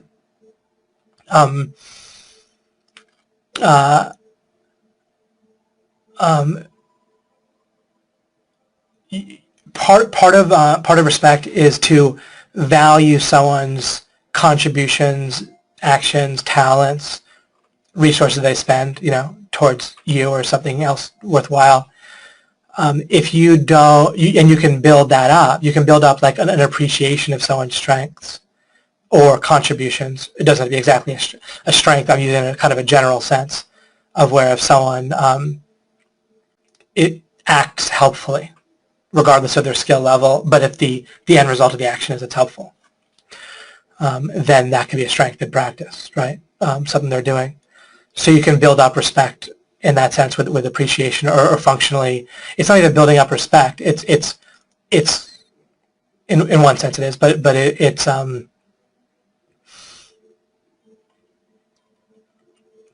if you're not treating someone's strength as a strength, if you treat it like it's not really there or it's equal, if they're a lot stronger than you in a certain area that's useful to both of you, that's relevant, especially, and if you treat it like it's equal but they're clearly stronger, then that's not respect, right?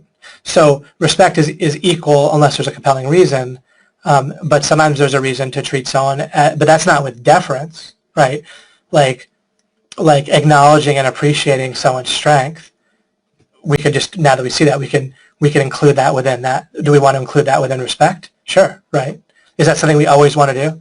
Is there ever a time we don't need to acknowledge and appreciate someone's strength, presuming that their strength is useful in kind of a good way, like if their strength is used for good, as long as we put that boundary, right? We can come up with lots of counterexamples if their strength is not used for good.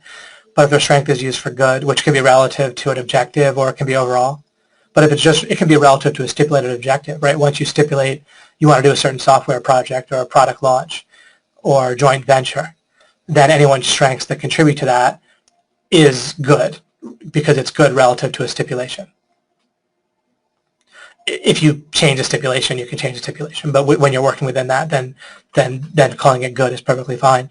And then wouldn't we want that as part of our respect, and wouldn't we want to always do that, is appreciate and acknowledge someone's strengths?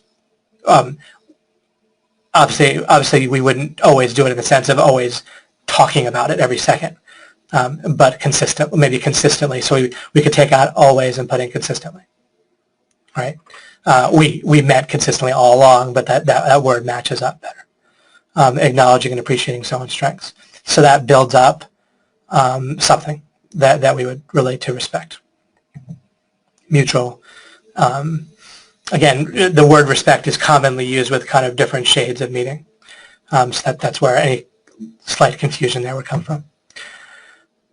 Understanding yourself and others more fundamentally. And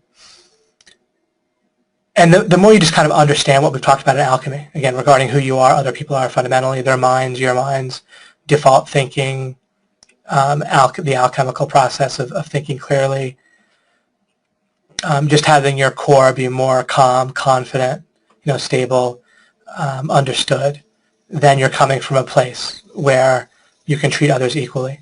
It's just impossible with the normal self-image sense of standards and norms and trying to either be a little bit better than other people or a little bit worse.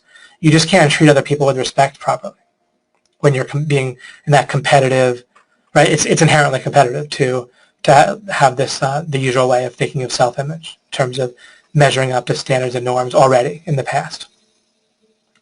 And there's a way that you just can't respect other people in the way that I'm saying. You can approximate it. You can kind of constantly be trying to navigate back to it, but the current's constantly against you, kind of screwing with you, until and unless you get over to understanding yourself based on constructing a basic method and understanding of life and being future-oriented and not about being already good and already right and all that stuff.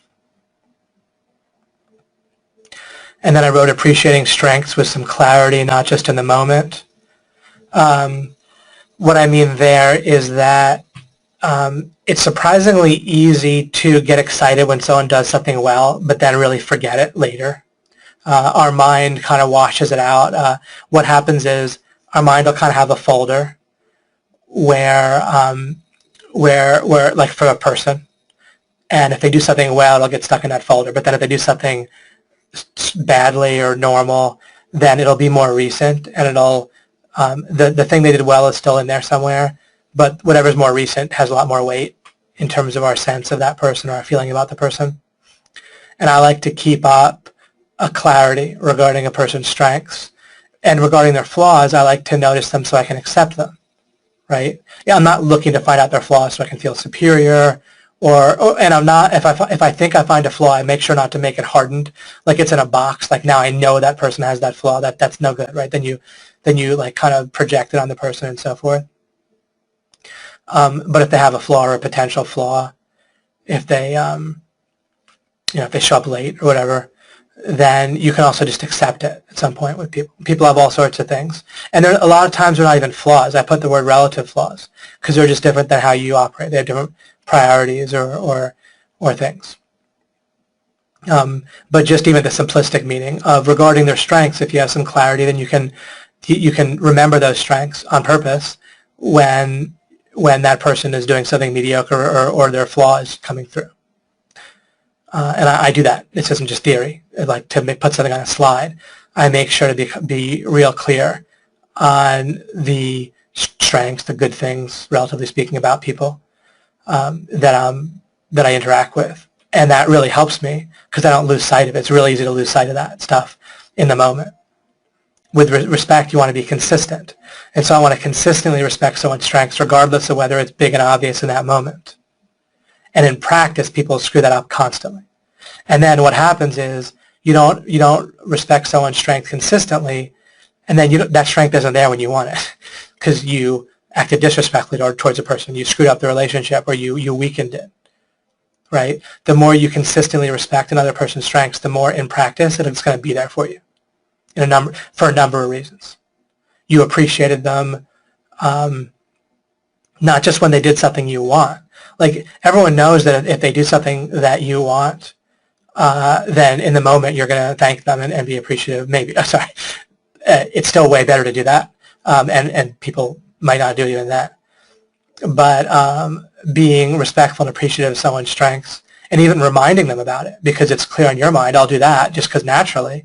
If someone does something in a mediocre way or they don't seem to be shining at the moment, I can just say like, well, remember, you do this and that'll come up again. Like, we don't need you for this project right now, or even this product right now, but that's because you're so good at this and that's not in the product.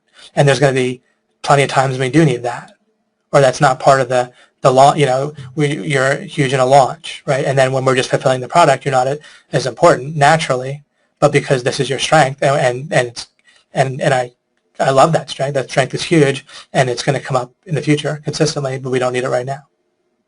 You see, when you interact with someone, when you're thinking that in your own head, you don't always have to say it every minute, but it'll come out naturally sometimes when it's relevant, and it can be helpful, and then it just naturally be mixed in like alchemy, right? If it's something that you're maintain an awareness, and when I say maintain an awareness, it's not even something that's not even conscious. doesn't involve consciousness or not, there's a way that your brain will mix things into a person consistently in certain cases, like when you're, where it's kind of habitually, right? Like a habit. A habit is not a conscious awareness. A habit is something that's mixed in with your motivations or with what you normally do in a day, right? If you have a habit of brushing your teeth, it doesn't mean you're always aware of brushing your teeth. It means that it's worked in your mind habitually, right? And so same thing with someone's strengths. If that, what we might call awareness, but I don't mean conscious awareness, is worked into your mind habitually regarding someone, it just come across. And it'll affect even just your tone of voice and your posture and everything and the words you say when you're interacting with someone, including when their strengths are not in the middle of being used or evident, as I said. Same thing with flaws. If you accept them once, and you can accept a potential flaw without affirming that the person's always going to have that flaw, or even without affirming that you judge that flaw correctly. Maybe you misunderstood, or maybe it was a one-off because of the environment.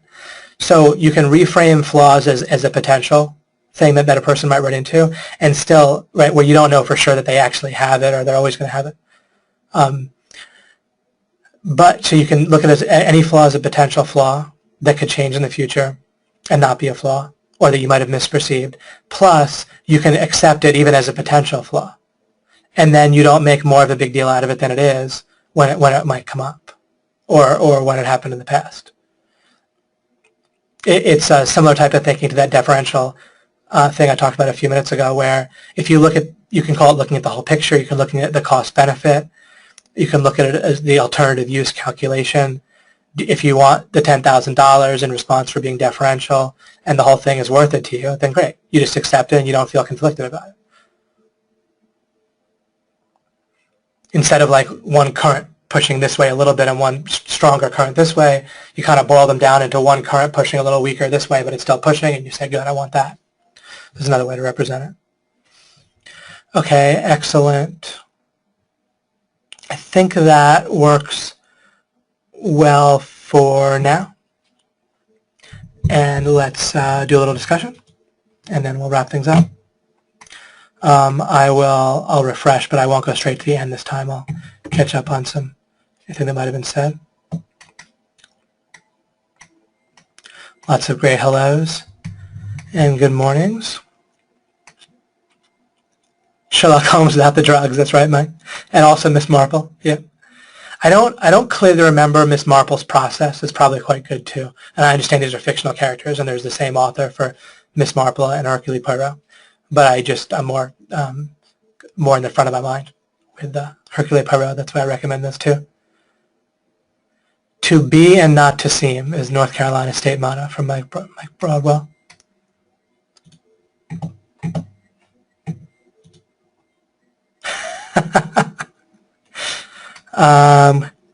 Must use little gray cells, the picture from Dave Keyes. Okay, George says, isn't monthly related to bills and paydays? So goals to set, match, exceed the bills. I'm not saying it's productive, just reactive. Yes, oh, totally. There can be times when having a goal for monthly is appropriate. I was pointing out one thing, at least you can make a judgment now. Do I want to have the objective overall? Like I had a mortgage, I might have mentioned this before, I can't remember, but I had a mortgage, my first home, maybe about, 8 or 9 years ago now. And the mortgage, it was like a $250,000 home in Charlottesville, Virginia, and I put down the 20%, and so the mortgage was $200,000 negative. And it actually showed up on my online login when I looked in to look at my accounts. One of my accounts was mortgage account minus $200,000, which for me at that time was a monumentally massive amount of money, more than I probably, maybe about equal to what I'd made like in the previous like 12 or 13 years. Like actually paying that on top of like just surviving, right, just seemed crazy, like huge. Didn't seem crazy, but it just seemed like a lot. But seeing it that way, then it just gave me a target. So I didn't think of my mortgage in terms of monthly. I thought of it in terms of just paying it off. And then I paid it off within like a year and a half fully. So having sometimes you can just think in terms of an actual target. Even monthly bills, you don't really have that many monthly bills that you can't just pay off, right? Once you have your mortgage and your car payment paid off and you don't have credit card monthly bills, then there's not that much going on, right? How much can you have monthly? I guess some people can have a lot, but even, you know, 1 or 2,000. And then if you have, let's say $1 million, gaining some sort of moderate, you know, 2%, 3%, right? $1 million at like 2 point something percent gets you, or 2.4% obviously, gets you like $2,000 a month. I think that's $24,000, which is $2,000 a month for your bills. So that's an example of how an overall objective could hit even hit monthly bills, possibly. Certainly to get to where you have a stable base where you're at least treading water. When I say stable base, I mean like where you're not just drowning, is a better way to put it, to like not be drowning in life. But then that itself is an objective, like that you can hit. Okay, I'm not drowning. Could be monthly or whatever, but realize that monthly is maybe more fragile in a lot of cases than an absolute number. I was more just giving different perspectives on that, I think, if I remember. Mike Broadwell, the respectfulness in OMG is certainly tangible and noticeable well before understanding alchemy. Yes, thank you, Mike, for sure. And yeah, it's baked in well. Greg is terrific with that, and Mike and myself, and I made sure to bake that into the culture as well as I could. You certainly can't get it perfect, but it's the culture of a business is kind of the first thing I pay attention to. You know, I talk about context and preparation.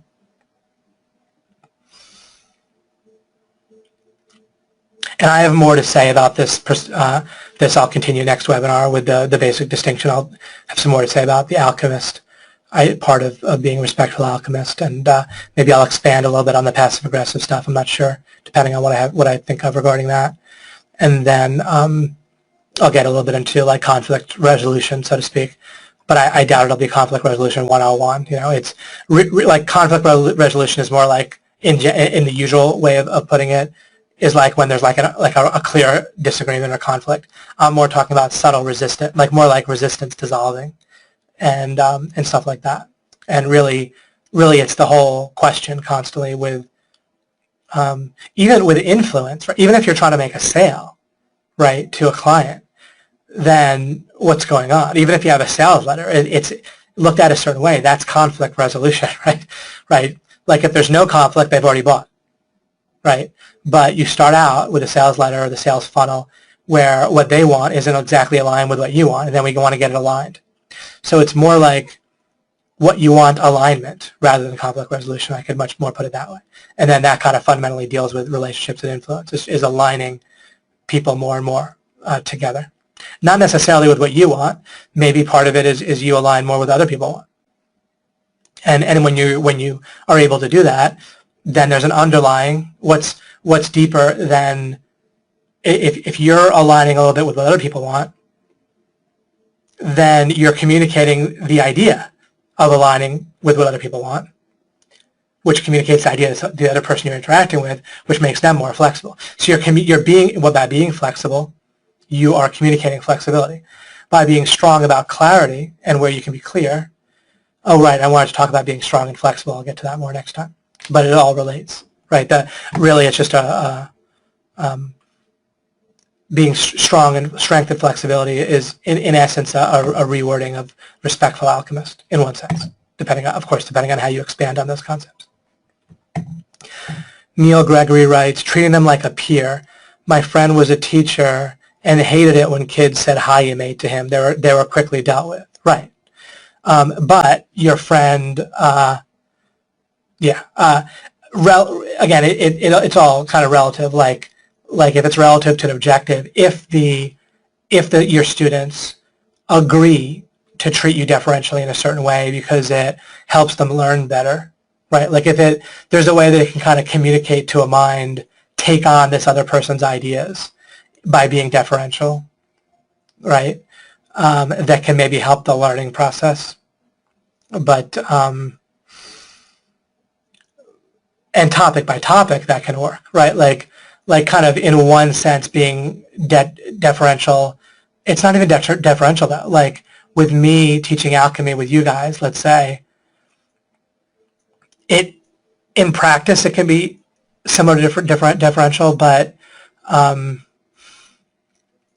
it's I'm just collecting my thoughts or getting it straight here.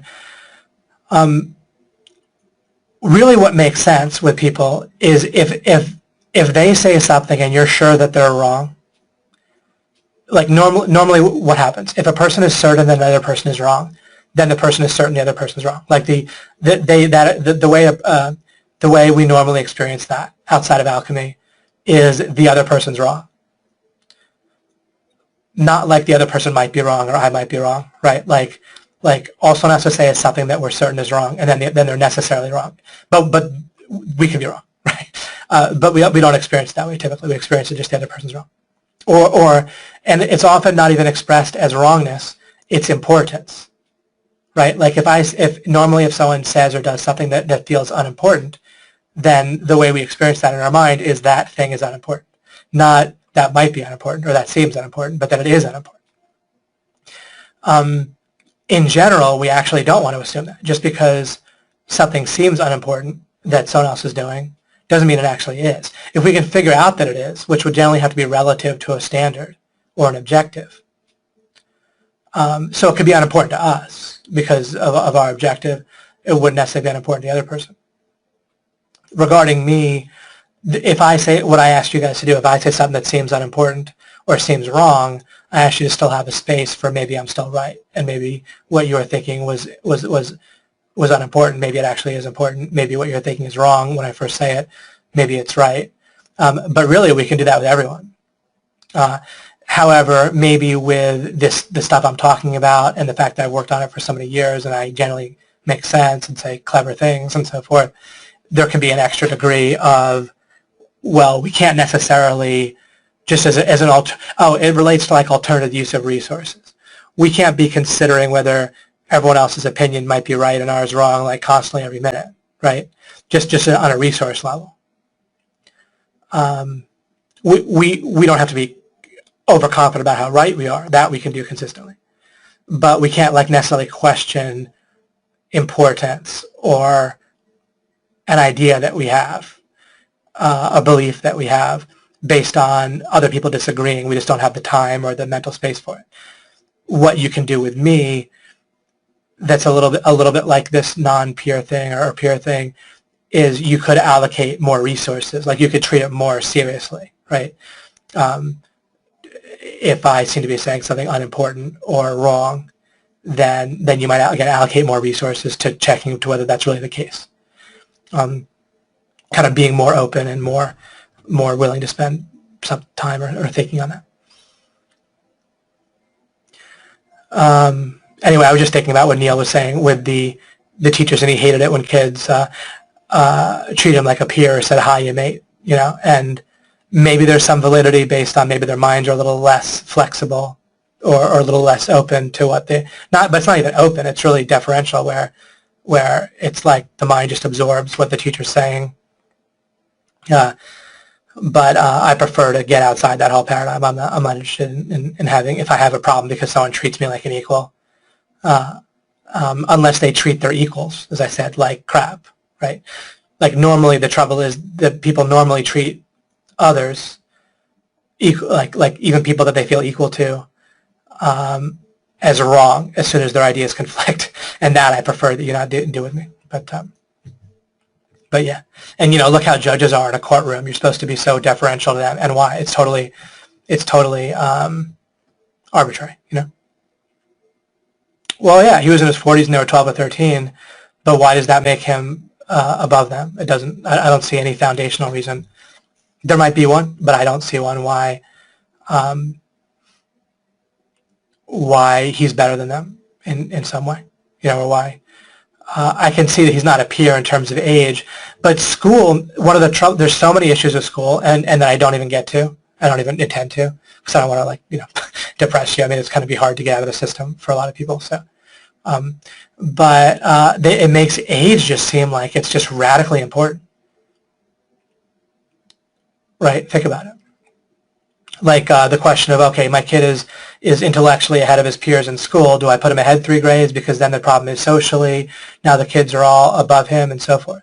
Well, that's a question based on school assumptions, right? If a child has nothing to do with school and they're 3 or 10 years ahead of other people, then it's not relevant regarding socially. Then socially they hang out with whoever they hang out with, and then intellectually they learn from people they can learn from. And it's just age isn't so important.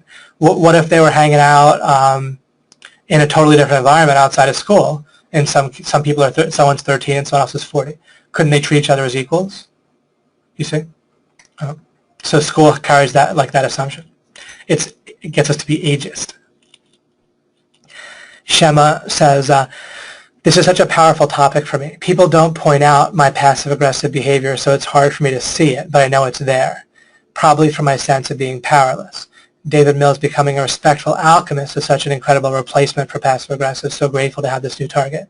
Wonderful, Shema, exactly. You need an alternative. You can't just not be passive-aggressive. Just like I said, you can't just discard assumptions. You can't just not make assumptions. You can't just question everything, right? It's just too much. Like there's no alternative, and so you revert back to the default. You can only get off default if you have a proper alternative or some alternative to it. And there's not really any example out there. People just don't get outside of passive-aggressive behavior, right? Our teachers act passive-aggressive, our parents act passive-aggressive, right? And so forth. And I can see it, interestingly enough, just in practice, still currently with my son. I just don't act passively-aggressively with my son. I act respectfully. There's foundational reasons, like I've talked about with him, where there's a difference in our relationship when it has to do with I have to keep him safe. And of course, even that is a ballpark thing. Of course, I can't use that as a justification for locking him in the closet all day, right, or never crossing the street. But just within reason, like I have to keep him safe. But if I have to go to an appointment and I was his only person who could watch him, I'd have to take him with me and I'd have to find a way to be quiet. Because I have to keep him, I can't leave him at home at his age. And if I have to go to the appointment. Would be an example. That actually doesn't really come up. I find an alternative, right? I drop him off somewhere, or my wife generally takes care of him. But if that came up. And then the individual property rights, including I'm responsible for individual property rights violations that he might do. And plus, he's not properly responsible for those things all the time, even though he has a decent understanding now, because I started at 1, or before with him, with property rights specifically, rather than not hurting people. Like I talked about it in early alchemy, I was showing you how the logical progression of just saying don't hurt other people, right? Then then everyone has to justify why you can't violate their property by being hurt, right? And if it doesn't seem like you're hurting someone, who does that hurt if I just steal this or violate this? So it's not hurting, it's property rights. But because I'm responsible for his violations and things related to that, and not just responsible for his violations, but because he doesn't really understand exactly, totally what's people's property, what isn't, and he does more and more. But those two things is all I need. But I just use alchemy. If I want him to do something, then I just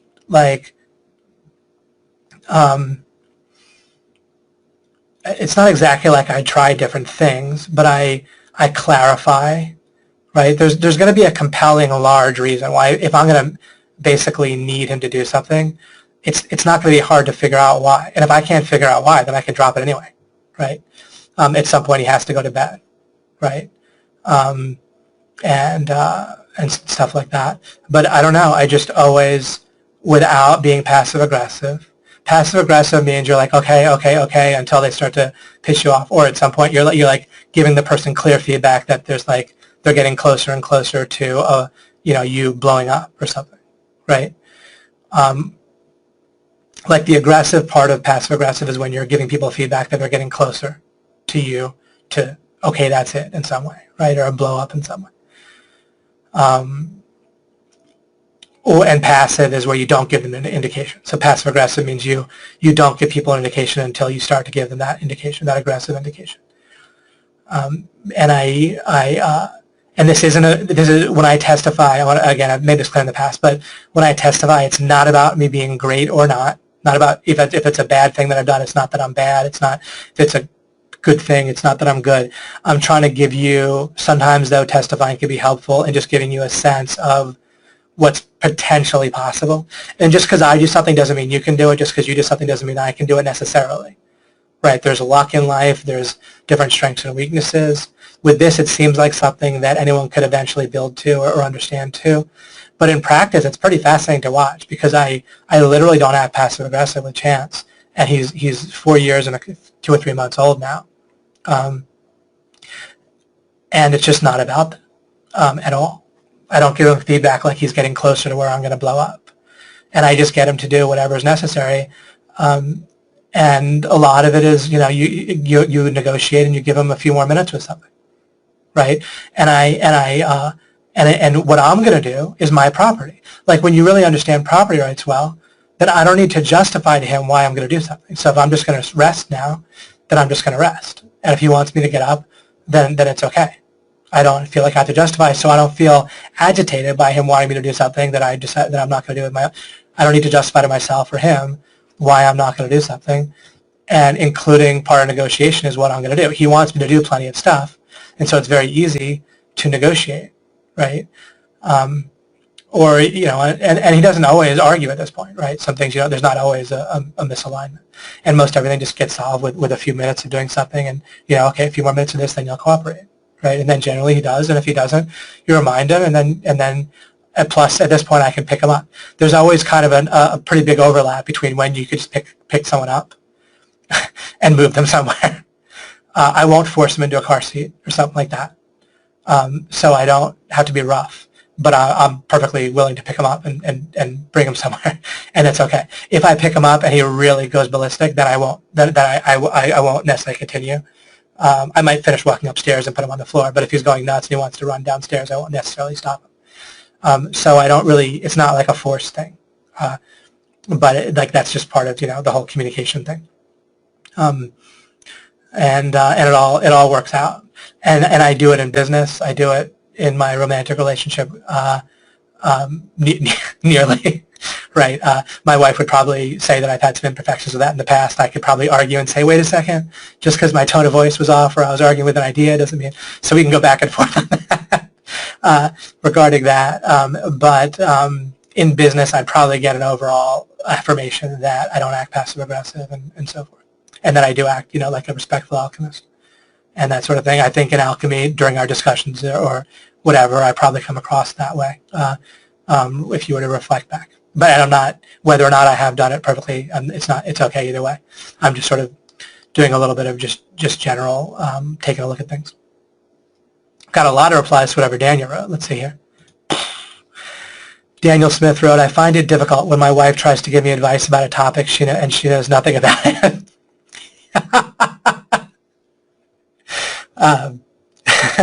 Funny. I know she's just trying to help, but I'm struggling to remain a respectful alchemist. I know scenarios. Those are great. So let's take a look at this. Now here's one thing. Okay. One example with a scenario is I do ask my wife to not watch me. Like if I'm doing a task that is going to look like maybe I won't succeed at it, like solving an issue with her computer or trying to fix something with a refrigerator or move some heavy object somewhere, then if there's any chance that it might seem to her like maybe I shouldn't do it, or definitely there's going to be nonstop suggestions. It's just the nature of her, and that certainly is normal. I'm not criticizing her. I'm stuck here between being sexist or specifically accusing my wife of being abnormal. But there's certainly some significant number of people, and some significant number of those people are women, who will make nonstop suggestions. And by the way, remember I said there's an easy way outside of evolution and that stuff and outside of just denying any differences between men and women, to predict differences between genders, and that is you just imagine a tribal situation. It doesn't even be a tribe, but just a simple situation of a village or whatever.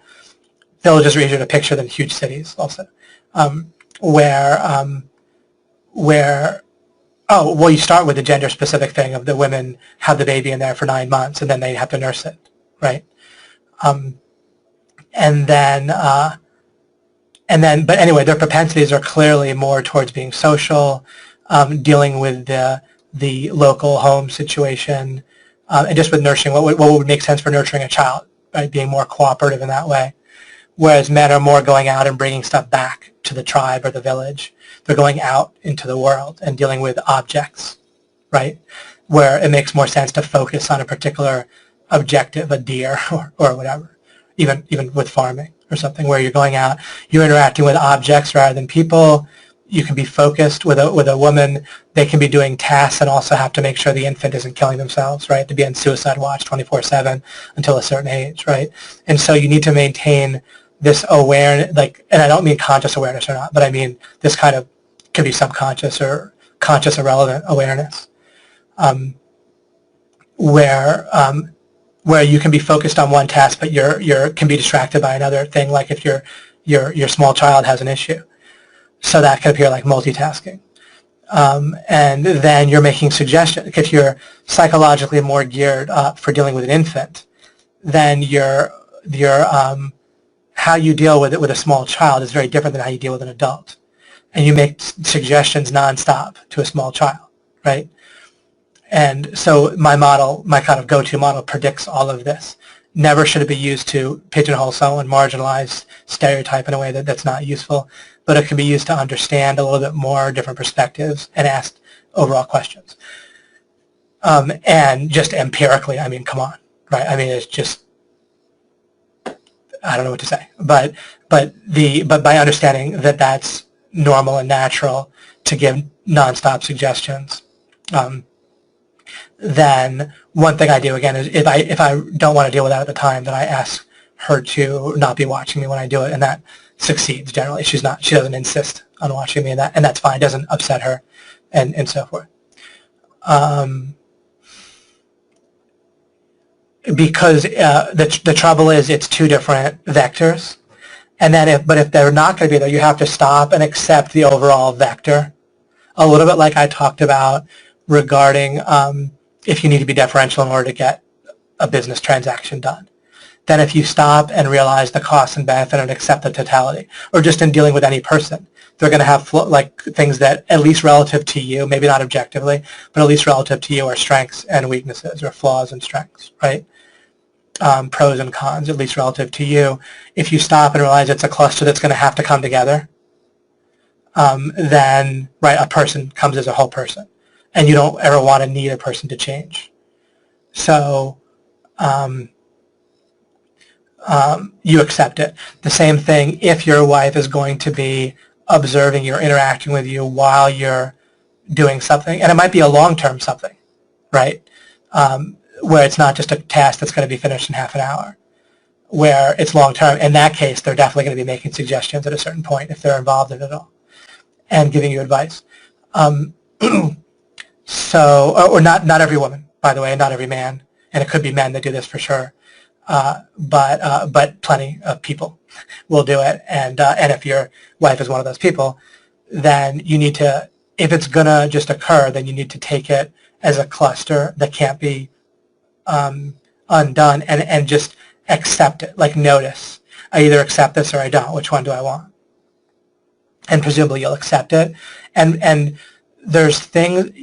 Another thing I want to develop more over the coming weeks is that there really is a difference between something that when you think about it, you realize something that wasn't already in your mind. It'll feel like you already knew it, but you didn't necessarily. Like stopping and seeing the whole cluster of, if you're some task, especially that might be ongoing, you might get advice about it from your wife that is unwelcome, but that it's inevitable. It comes with your life and the situation and so forth. You can stop and think. In some cases, you can remove the two, and that's great. You could separate the two. But if you can't, then if you stop and notice that they come together and you accept it, that will be different than if you don't stop and do that. Much like, or like with my fear video and explanation and strategy, when you work through the block, fear, your mind got stuck at a certain place. It can be super easy to unstuck. It can be the most obvious answer in the world once you ask what you do after the object or the event if your fear happens and how you triumph through it. And even if it's the simplest, easiest answer, once you ask the question, asking it and working through the scenario of you triumphing through even if the thing that you're afraid of happened, it changes the game because your mind didn't do it on its own, even though it was supposedly easy. So that can be helpful. So you either understand it and alchemize it and separate the cluster out. Somehow change your wife's perspective on things, and I'll show you, again, the stuff I'll talk about next time may help. But you can't always dissolve everything, especially with other people, and then you accept otherwise. So you can either dissolve it within your wife, you can dissolve your wife from the situation, so to speak, separate. And like I found that if I'm working in the same physical space as my wife, then things will just pop into her head and she'll talk to me about it, right? And there's no fighting that. Like I tried at first, like suggesting the opposite, but there's plenty of things and then what else do we do? Whenever we're kind of noticing a flaw in someone else, I tend to stop and notice that I have flaws too. Right? I literally just stop and consciously do that, and it matters. And so I have plenty of stuff, very possibly plenty more stuff like that, that I would do that would be suboptimal for her. So I don't feel in the least bit superior or that she has an issue or inferior given that situation. But since that's the case, then I just have to work somewhere else, no question. Or if I'm playing a video game, same thing, and I just want to play a strategy game or something on the computer, if really it's significantly better, I just need to not do it, stop doing it, or do it in a different space. Could be reading a book is the same way. I might need to not do it or read in a different space. Right, but you don't stay in the same issue that keeps causing a problem. Right, you just choose one or the other. Either you accept the whole totality of it, or if you can't, then you create a separate space for the two. Shema said, Daniel, I get it. I've been hearing in alchemy over the last few weeks about caring and understanding where the other person is coming from. I have lots to work with on that. Alchemy helps me tease apart my sense of right, needing a sense of control, my standards, norms, so much. Today's topic is really powerful for me. Perhaps I'm just learning now about this concept of respect. The thing is, the wrong concept of respect has occluded. It's been projected on top of this true meaning of respect, and it's not out there. What I'm talking about respect is not really understood consistently and practiced consistently. At least I don't see it, right? I don't mean that no one practices it ever. I'm definitely not saying that. And certainly people meander into treating people with proper respect at certain times. But so much of it is like who to be deferential to when, who's going to be offended by what, and trying not to offend people and so forth. Regarding not offending people, of course, by default, I'd rather not offend people. Right? There may be a time when I might, for some other reason, need to do something. And I can't not do it just because someone may get offended. And then you just decide. But by default, if I have to choose, I'll choose the thing that won't offend somebody. But again, that can't be the overriding reason for things. But it is the default setting, right? In a good way. Like, certainly all things being equal, I'd rather not offend somebody. And once I know that, though, then it's an alternative use calculation. Okay, if this might offend this particular person, and here's why I might need to do it or say it anyway, right? Of course, I made that choice to not just edit the heck out of myself in alchemy and not have whole topics off limits just because people want to control the culture and shut people up by saying you can't talk about this topic or that topic, like with politics or religion or whatever else. You said, I think it might take me years to work on this, me that is. That's funny, although this was all said before I explained this. Mike Broadwell wrote something interesting. Would be interesting to hear why we are so much more passive-aggressive with those in our family or closest to us, while less so with strangers in many cases. Yeah, very true. That would be interesting for me to think about. I don't have an immediate answer. I feel intuitively like there's plenty to be found here. I'll see if anything comes relatively quickly, as I'll look to wrap things up in the next 10 or 15 minutes or so. And I experienced this too. Now, one thing I noticed that was helpful to me with my mom, and definitely with my mom, and the obvious thing with one's mother, which makes it clear why the family would be the thing, is that you have a whole bunch of stuff when you were young that just gets in there and you're hardly aware of it, right? And it's like kind of strong emotions and things. You also experience emotions very strongly when you're young. But definitely with my mom, there's a very noticeable difference between how quickly I can feel kind of frustrated with something she's saying and so forth, compared to other people, is night and day, like way different. With almost everyone else, it's like super easy for me. Well, certain authority figure type things. Although I pretty much reconcile with authority figures, I understand now how they're wrong, and it's just an alternative use calculation for me. So I don't feel kind of personally perturbed about authority figures. I just understand that they're just threatening me with physical violence, massive, and if it's anything with government, massive physical violence, where they'll lock me in a place and shoot me if I try to escape, right? And that's every single regulation, every single law, every single statement anyone makes regarding this should be a law or anything to do with government is always comes down to that. And then it's just an alternative use calculation on whether I want to comply with it or not, and typically I do, right? So I don't get thrown in jail and killed. But outside of that, then I don't really have authority figures because of business. I don't have authority figures. I have people that can like maybe screw me over here or there, but then that's different, and that doesn't really bother me as much, just intuitively. For me, it's authority figures, which again have boiled down to basically government or whoever might be just pointing a gun in my head, and then I've kind of accepted that. So that's okay. And then with my mom, now I've made huge strides, and we have a fine relationship. By the way, we have a loving, and I like her and I love her. But we had a lot of conflict, certainly when I was growing up as well, and I would get frustrated with her pretty quickly in the past, and I still might. There might be like one time per visit where I kind of act passively aggressively, and maybe that won't happen in the future. Maybe it will. We always think it won't, but I don't want to be cocky. Sorry, let me see. Oh, but I'll finish up with this kind of thread with just saying one thing that's really helped me is I stopped having goals. I on purpose dropped any goals for how I want my parents to believe or act or affirm me. If I do something that I think is well, I stop and make sure, if I'm going to tell my parents about it, that I don't have an active goal for them to react a certain way. And it's really easy for us to have that. I think by default, we often have that with our parents, and certainly we can have it with other people too. But I pretty much make sure I don't have a goal for how someone else is supposed to affirm me or validate me or get excited about something that I'm excited about. And that helps tremendously. Because and sometimes my parents will surprise me and really get proud and excited about something that I feel good that I accomplished. But other times they won't, right? And so I find that to be very, very helpful. I also accepted and realized that I don't want to reveal things that could be embarrassing for someone else, but I think overall this is okay. Like generally there'd be kind of one thing that I think I mentioned this even before at some point, but that I'm, from my mom's perspective, that she's trying to like improve about me, and whenever I do it, then there'll be another thing. So there's always that one space, and so then I realized that there's always going to be one thing, no matter how trivial or how important, and so I let go and just accepted that. You see.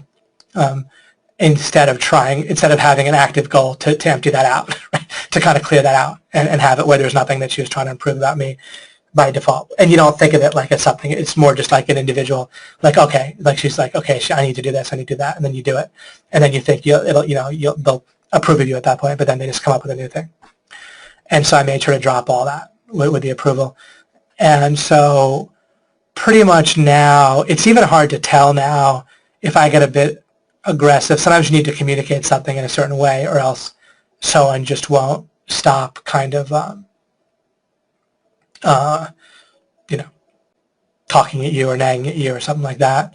But if you don't feel like personally kind of threatened emotionally, then you can calibrate what you're saying, and you can be firm without sounding kind of, high-pitched or desperate or just kind of hurt yourself. And I've made significant strides with that, where there's a very, very large noticeable difference using like the alchemy stuff I'm talking about. But another thing is it's really hard to see again, I would say your mother in particular. Certainly one's father could do this as well. My father is kind of fairly easy to relate to. He on a kind of human level, and he's always kind of treated me with a certain type of respect. in the sense of, well, one thing that mattered to me when I was young was if you just gave me a reason for something, then I wouldn't have much problem doing it. But if you didn't, if it was just like order him to do X, then that wasn't very effective for me.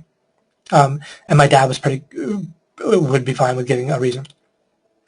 So with my mom, let's say, it's really hard to intuitively feel like they're a person as much as other people, right? Like and when you're an infant, you kind of see your mom more as an object, and then that can still be in there to some degree. So you have to really on purpose use that mind reading thing, even more purposely maybe with some of the people in your lives, especially family members you grew up with. It's probably easier with your spouse, although what you could do is start projecting family issues onto your spouse.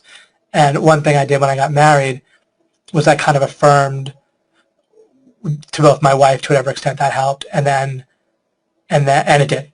I just mean, what I mean is I'm not trying to take any credit away from her and her doing it all on her own when I say that. And then for myself, that there's just the two of us. Like, we're no one's mother, we're no one's father, brother, sister.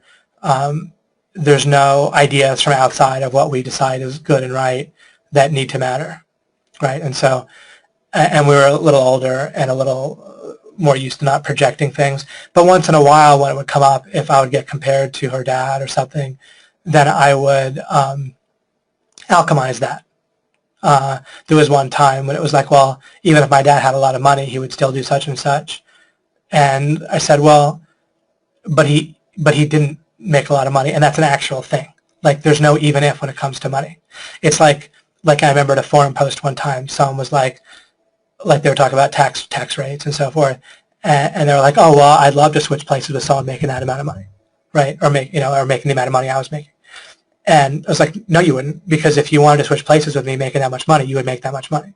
Like, I did something to do that. It's not, I didn't just take a step, right? I did something for 20 years. Like, start switching places now, and like switching places means that for the next 20 years, maybe you do something, right? That's how long it took me, at least, roughly 20 to become a millionaire from when I started working on my own. So if someone wants to switch places with me, then great.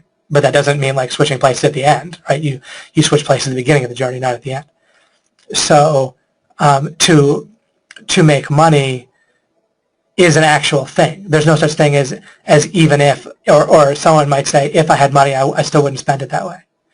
Well, that's an invalid thing to say, because you don't have that. If you don't have that money, then you aren't the person that has done what it takes to make that money.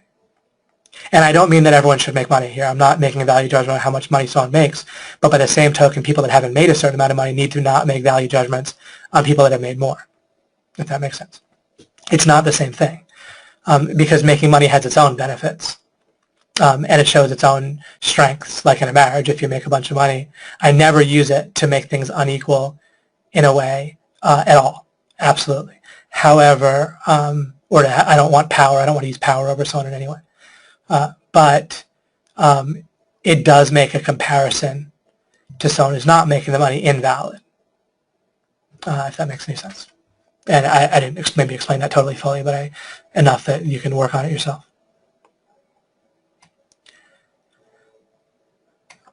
Sorry, in case it matters, like let's say there's a father that a spouse had that was very helpful to their family and spent a lot of time with their family, then that could be kind of potentially incompatible with a personality type to make a bunch of money, and either one could be valid and helpful for the family. It'd be hard to know which one to pick. Of course, you'd want some sort of boundaries with how much time you spend with the family. But anyway. Nice, yeah, Mike. When we wrote about respecting strength or losing the availability of that strength. Absolutely. Keep that in mind. That'll take you far in business.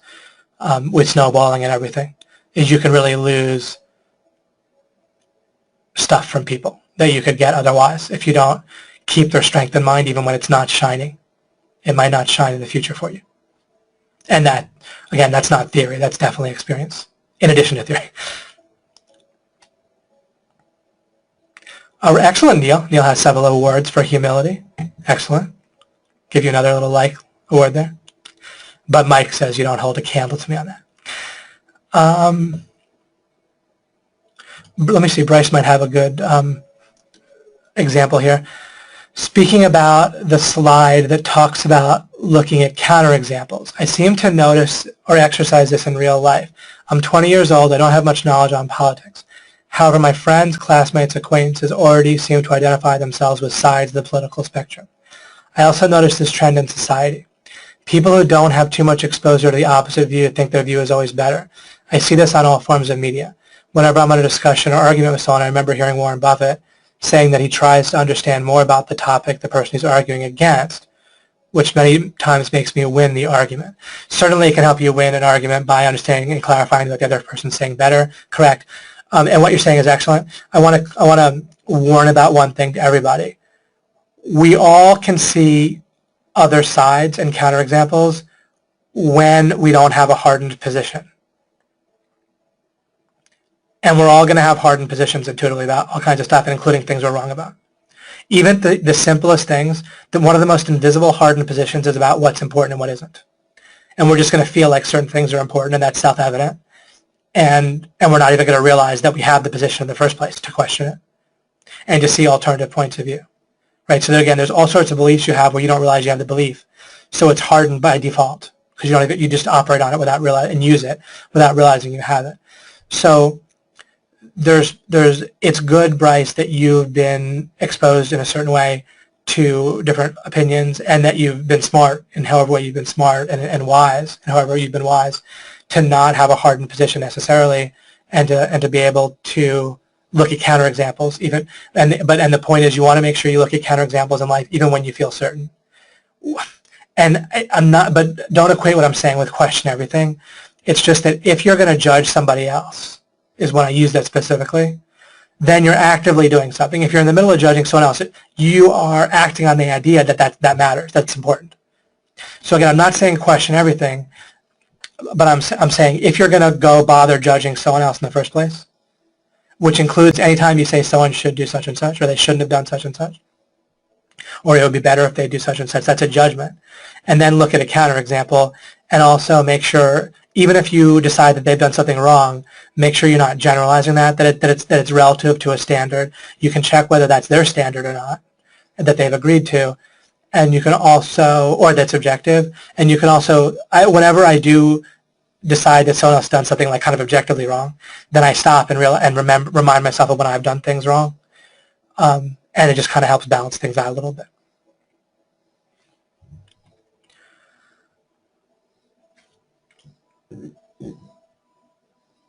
It's still the case, just to look at the extremes and point something out, it's still the case that someone might be doing something so practically wrong with such an impact that that person might need to be stopped or killed. So if someone was about to like set off a nuclear bomb or shoot someone that shouldn't be shot, and like irrespective of me looking back and saying, oh, I've done really bad things myself in the past, I might still shoot that person. If that makes any sense. I've never shot anyone. I don't own a gun. But I'm just kind of giving not overall judging someone as better or worse than you is kind of separate, and it's not a counterexample to say, well, what about someone that just has to be stopped? Those are two kind of separate things.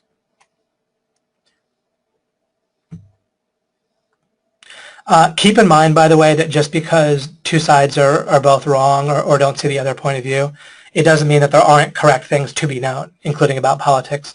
People make the fallacy, and people that are exposed to different religions or different political point of views, they tend to think, well, everyone has something valid to say, or that, well, nothing's necessarily totally wrong or right. But there are some things that are right or wrong when it comes to religion or politics. Like God does exist. Property rights is the foundation for understanding when or not to use violence, and so forth.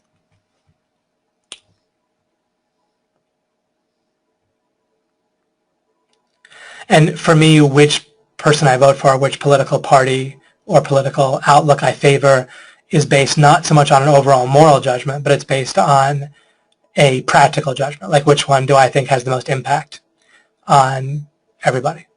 And I do think that tremendous taxation and regulation that stifles things is more important practically than whatever benefits might be in the like the leftist point of view.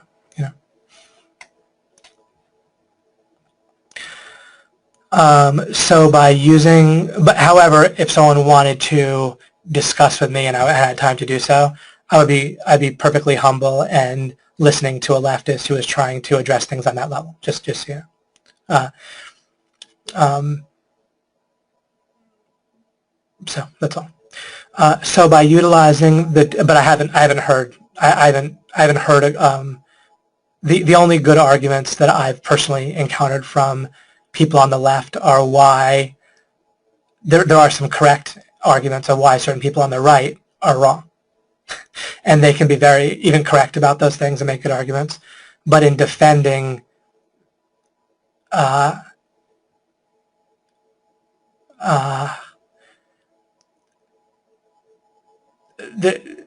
there's ways that they might be more tolerant of certain things, but then they end up being intolerant about other things, or even speech about those things. You know, I believe in not just being tolerant, for example, towards homosexuality, but to get to the point where that very word is totally and utterly absurd regarding tolerance towards it, where it's the same as saying, oh, I tolerate people with red hair, or I tolerate people that are left-handed. But at the same time, then the left goes overboard regarding the same general topic of homosexuality and wanting to force people to bake cake for gay weddings or something like that. And I don't see why someone should be forced to do something like that. You would need, again, anytime you're forcing someone with violence, you need a foundational argument, you know, why. Or why someone, you know, shouldn't be able to say certain, you know, opinions or something like that. Okay. Brian writes, by utilizing the two outlooks you mentioned before of appreciation and or curiosity, it allows one to remain non-confrontational and maintain respect for the other person. That's almost certainly correct, exactly. The appreciation and curiosity thing is a super hack. When I work through them in my mind, both outlooks seem to eliminate judgment by establishing a perspective to better understand why they're at. And when we say judgment, right, especially generalized judgment, right, you can judge relative to a particular objective or standard that you're defining. But then that standard itself might not be foundational, it's just stipulated, which is, then it's foundational within its own context, which is fine. Better understand where they're at instead of where one thinks they should be at. Excellent. That's right, Brian. Great tie into the appreciation or curiosity. That one thing will allow you to basically pretty much approximate enough towards most anything if you maintain it. But people can have blocks to applying appreciation or curiosity as the only two reactions to any situation. And of course, by expanding on things, it helps give people more sense of how to do that in practice. I have a lot of conversation, a lot of things here. Jen wrote, David, I have a very personal question in regards to respect, passive aggressiveness in relationships. I've mentioned, will this get forwarded to you? Yeah, Michael forward. Anything that you ask Mike to forward to me, he basically will. And I'll sometimes respond, sometimes not, just a little bit like with these questions. Sometimes I get to them, sometimes I don't. But I'll 99.9% I'll read it. And then it might come out in a webinar, or I might have a personal response or something. Megan writes, this is real hard-hitting, David, and I'll have to wrap things up pretty soon here. This is really hard-hitting, David. I see myself in everything you're revealing from my own passive-aggressive thoughts and communications last night.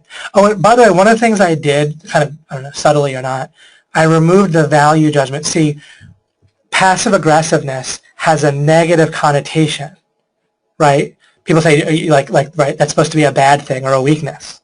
What I wanted to point out was how by default that's how we have to act. Now I took away the guilt about it. Now it's not a standard or norm that you're trying to prove you're already right about, right? As long as you need to believe that you're not passive aggressive in order to believe that you're good enough at human interaction, then you can't deal with it properly. When we embrace the idea that we're all, myself, everyone else, going to act passive aggressive by default until and unless we apply respectful alchemy, and then the more we apply respectful alchemy, the less we are passive aggressive. It's kind of one or the other in a particular situation and overall. Then we stop defending against the defense, right? We stop trying to protect ourselves from seeing our own passive aggressiveness. We can admit it, but it's something I have to feel guilty about. We understand, okay, this is automatically how it has to be. And then realize we have to work out of it. Otherwise, again, you talk about passive aggressiveness and people immediately have to convince themselves how they don't do it. Instead of work. And then it's like, then it's just trying to get out of passive aggressiveness by fooling yourself instead of, and selectively remembering when you act respectfully and, and seek understanding. And remember, selective respect has nothing to do with consistent respect. Everyone's selectively respectful. Just like when Jesus said, like we all, have an easy time loving the people that are on our side, right? But how about our enemies, kind of thing. This is real hard-hitting, David. I see myself in everything you're revealing, as Megan wrote. From my own passive-aggressive thoughts and communications last night and this morning, explaining my norms and standards about self-image related to OMG work and a joint venture, what someone else should or could be doing, then forming judgments about someone and how destructive it is to the relationship. But then how you differentiated skills is so clarifying because it's actually more of an issue of skills relative to an objective, not character flaws. Excellent. And remember that awesome thing about, when you appreciate strengths, then you can get them when you need them from someone else. Seeing this differentiation, and you don't stifle them, and squelch them. Seeing this differentiation is so important. Method and skills can be improved going forward and dissolves the negative feelings and default misjudgments. A clear aha moment, so much clarity. Thank you. This is huge and far-reaching. Absolutely. This passive-aggressive versus respectful alchemist thing is another major, major building block on fundamentally what I do. When I said the mind reading it relates to that, right? They kind of go hand in hand, what I talked about last time. And so this whole type of thing, but really more this even than the mind reading, although I really do both in practice for sure. But this, you less have to read people's minds in essence, in a sense, with the we could say. But this whole approach is huge for me in dealing with people and having our relationship snowball into getting more of the good out of someone, having less of the bad, so to speak, and realizing most of the bad is relative to my own objectives anyway, and then it's not bad, and then I just get the good that I need. If I'm not going to get the good from one person, I get it from someone else, right? What's the big deal? Of course, with the exception of intimacy and sexuality in a relationship, in a marriage. Yeah, if that's your agreement in the first place. If someone wants to have a different thing, I'm not really covering that right now. But if that is your agreement, that's your agreement. Even in business, if you are going to get a certain supply or something from one person, that's your agreement, then you might have to do it. But outside of a clear, obvious agreement otherwise, I'll just say, then you can get, if you need something, you just get it from someone else, And all you need for that is clarity, right? Alchemy. Right? You're finding, you're getting more clarity so you get the good and let go of the bad. Saw the documentary Vaxxed. It illustrates many things you're addressing with alchemy, Mike said. The bullying nature, right? People have a real hard time with power, right? Again, the passive-aggressive thing, just by default functioning, it's tough for people. As you think in terms of alchemy, a respectful alchemist, you can really deal with power well. Metaphorically, like driving a Rolls Royce, what I like about it is it kind of removes the whole status question. Same thing with OMG, right? I designed OMG. I actually obviously have super high status with an OMG to the extent that I want it. What I like about that is it removes someone else it removes it from being an issue. I could just act respectfully towards everybody. I don't want to use that status to get anything, to be right in a particular post or whatever. What I want is, except for perhaps people taking seriously these ideas, right, in law of implication or alchemy, to the extent that it can help other people. But anything other than that, the great thing about having signals of a higher status is that you can use that to eliminate the idea of status, right? You can't really eliminate the idea of status if the other person perceives you as being lower. You can only do it if they perceive you as being higher, and then you just get it. Then you just treat people as equals, and it's kind of a hack, just practically speaking, a hack. Ideally, we wouldn't even need that, right? We just have people understand, and then we wouldn't need that either.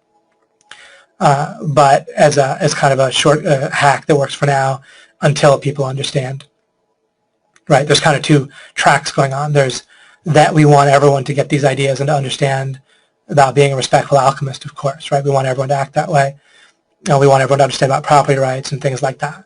Presumably that God exists, that you want people to understand that. If you know, once you know it, then you want people to understand that, not presumably. But I don't presume that you have that proof in your mind yet or not. But if you do, then you want people to know. But then separately, how do we act in a world where people don't know, right? And then one shortcut, but that's a real shortcut, a good one, is you do things to improve your own perceived status, but then do it on purpose just to then treat people equally, realizing that what they're not equal with is your own property. So you don't treat them equally in the sense that everyone needs to get your time, or that you have to be fair, and if you give one person time, you have to give everyone person time. That's not the case. I can't be fair in these discussions, right? I kind of arbitrarily pick. I have a rule that if I read something, then I'll read it out loud. So I'm not like choosing that way. So that kind of keeps it from being any kind of value judgment or competition on having a better post, so I read it. But just arbitrarily, I can't get to everyone on these discussions, for example. And the same thing in life. You can't always get to everyone, but you can treat everyone with respect. And as you differentiate respect from fairness and so forth, what you want to look for with respect is a meaning that you construct that can be applied all the time to everybody.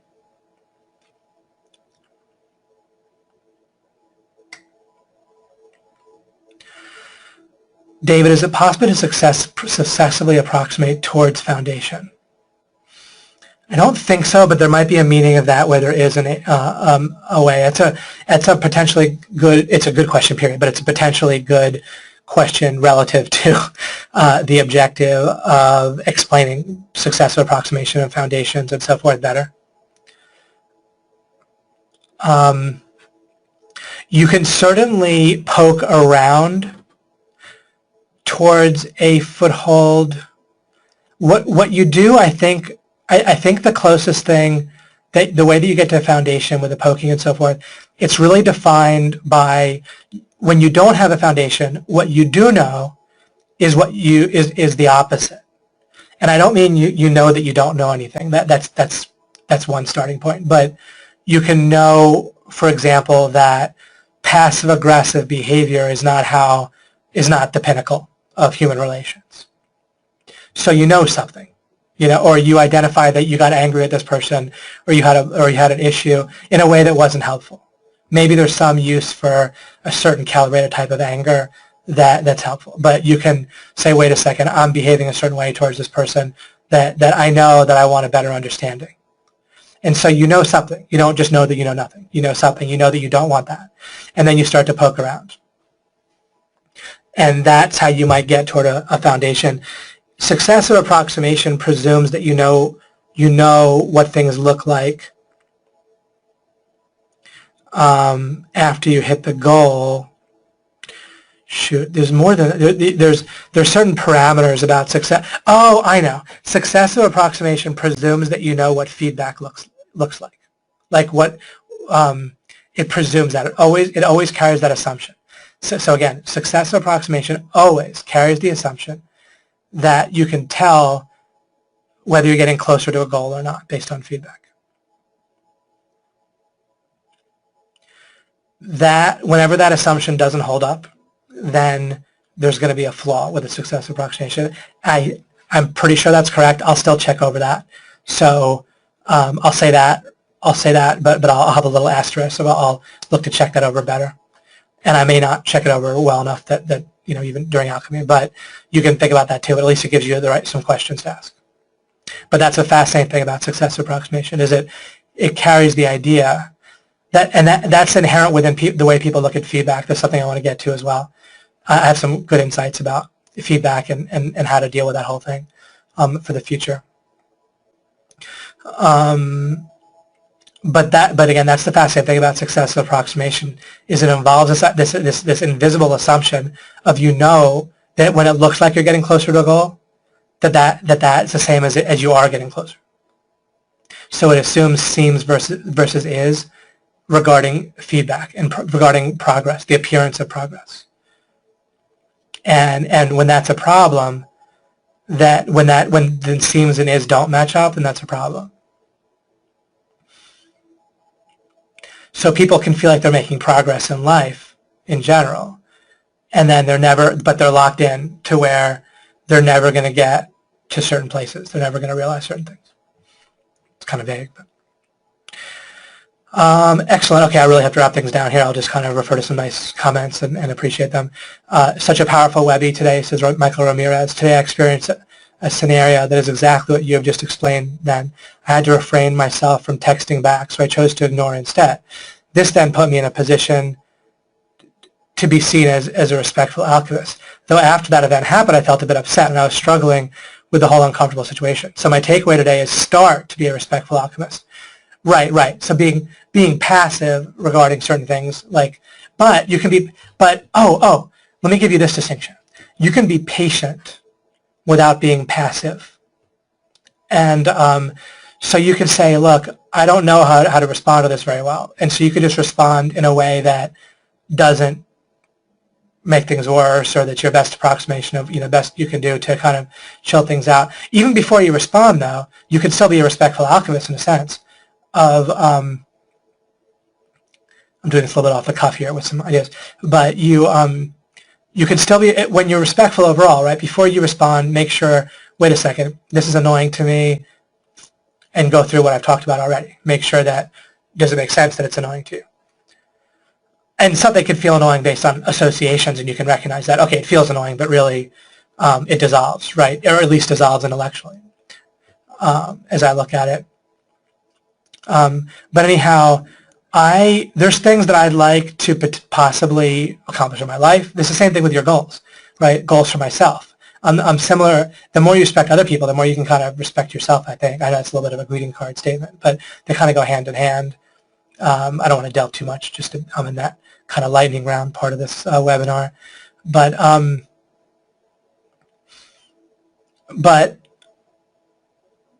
I'm patient. There's certain ideas that I might like to dissolve that are in some other people that are close to me, or things I might like them to realize.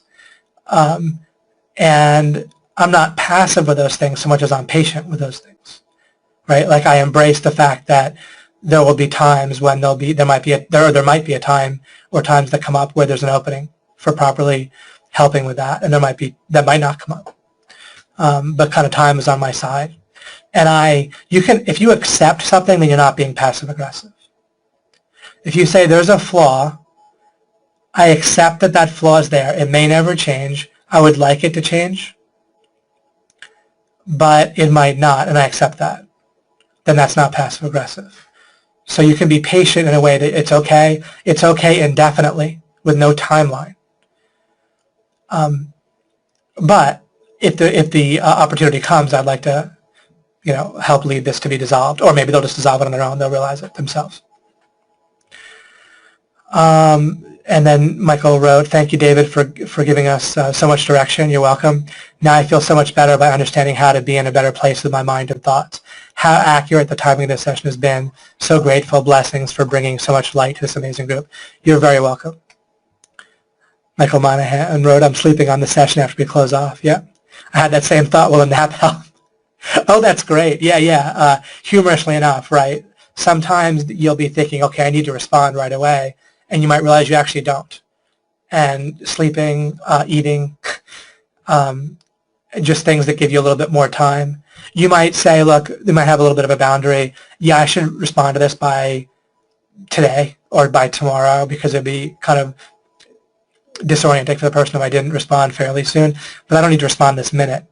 And literally eating or sleeping can help with just giving you additional perspective. And again, there's beliefs and there's things that are getting mixed, like alchemy, but not in a helpful way, with our conclusions and mental states and thoughts, but even like sleep and hunger or blood sugar, not even hunger, that you're hungry, but even when you eat, you just feel better about the world sometimes, where it wasn't even like you're necessarily hungry or low blood sugar, but you eat, and then maybe you'll respond in a way that's more, remember, you're also trying to accomplish your own objectives. And I've talked about fairness and justice. The more you realize that those are not really ends, goals. They're only like if the situation is stipulated where fairness makes the most sense, right? Like I said, you're walking along with a group and you find some coconuts and you divide them equally.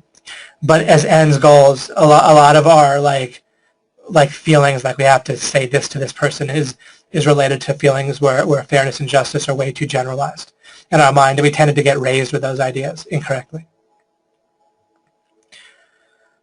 George asked me to expand on interacting with children and property rights. Hopefully I can get to that in the future. He says, as a grandfather, I recognize my default is in need of improvement. I'd love to be better in general with this in particular. Sure, I'll hopefully be able to do that. Bryce writes, in relation to the cognitive bias, I have a lot to do with these thoughts. I'm not sure the 25, what that means there. Respecting a tendency not only influences the way people act, I need to end, so I'll have this on the screen, you can see. And then it's also in the thread. So we'll just wrap up here. You're welcome, Daniel, who said, thankful, very insightful. It gives me plenty to think about. And Vincenzo, right, hi, David. Thank you for sharing so much of your personal life. I find it really useful, and I really appreciate it. No, I agree. I'd share even more if it was just me personally. You know, I try to watch out for things, of course. It just might be embarrassing for other people. I might embarrass my wife slightly, but she cares about you guys, so she's glad for me to help you as well. And you're very welcome, Bryce, who writes, thanks for the understanding. This really clears my head. Shirley wrote, another enlightening session. David, thank you. Always inspiring. Wonderful. Oh, very cool. Bryce gave the link for the 25, what that meant. Cool, so that's in here too. But this is also what I mean about when you have a list of 25 things, it's like playing whack-a-mole, right? How do we keep a list of 25 things at hand to correct ourselves all the time? It's like trying to put something on top of the foundation to correct it, like capping a well.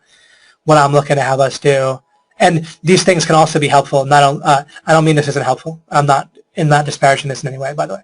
I'm saying that ideally when we have something like this, we can use it to try to figure out what's the issue that's coming from the well, like from the foundation, and deal with that. And that saves us trying to have to cap it in 25 different ways as it comes up.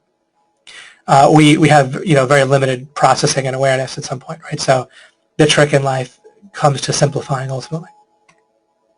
Joseph Baffy writes, excellent session, thank you. I feel that I'm becoming a better person towards myself and others. Wonderful, I appreciate hearing that. And Shema writes, me too, Joseph, loving this aspect of alchemy especially. See, I told you I'd talk about influence. Who would have thought I talked about from the angle today, right? So we can never explain in a topic in my post what I'm going to talk about. Darcy wrote, great webinar, great concepts to digest and work with. I really appreciate the aspect of always looking for strengths. Thank you. Excellent. You're welcome. And accepting flaws is great too. And you can still have an open, like a sense that ideally a person you would help, a person or they on their own would dissolve or improve a certain flaw, but you can fully accept in a way where there's no timeline on that. And that's a very helpful strategy that could come up constantly with people.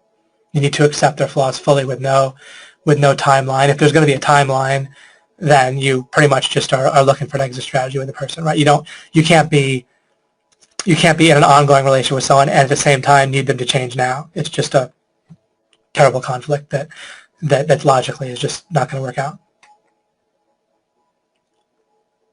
Oh, that's so nice. Shema and Darcy talk about how it'd be nice if they can go for a walk together.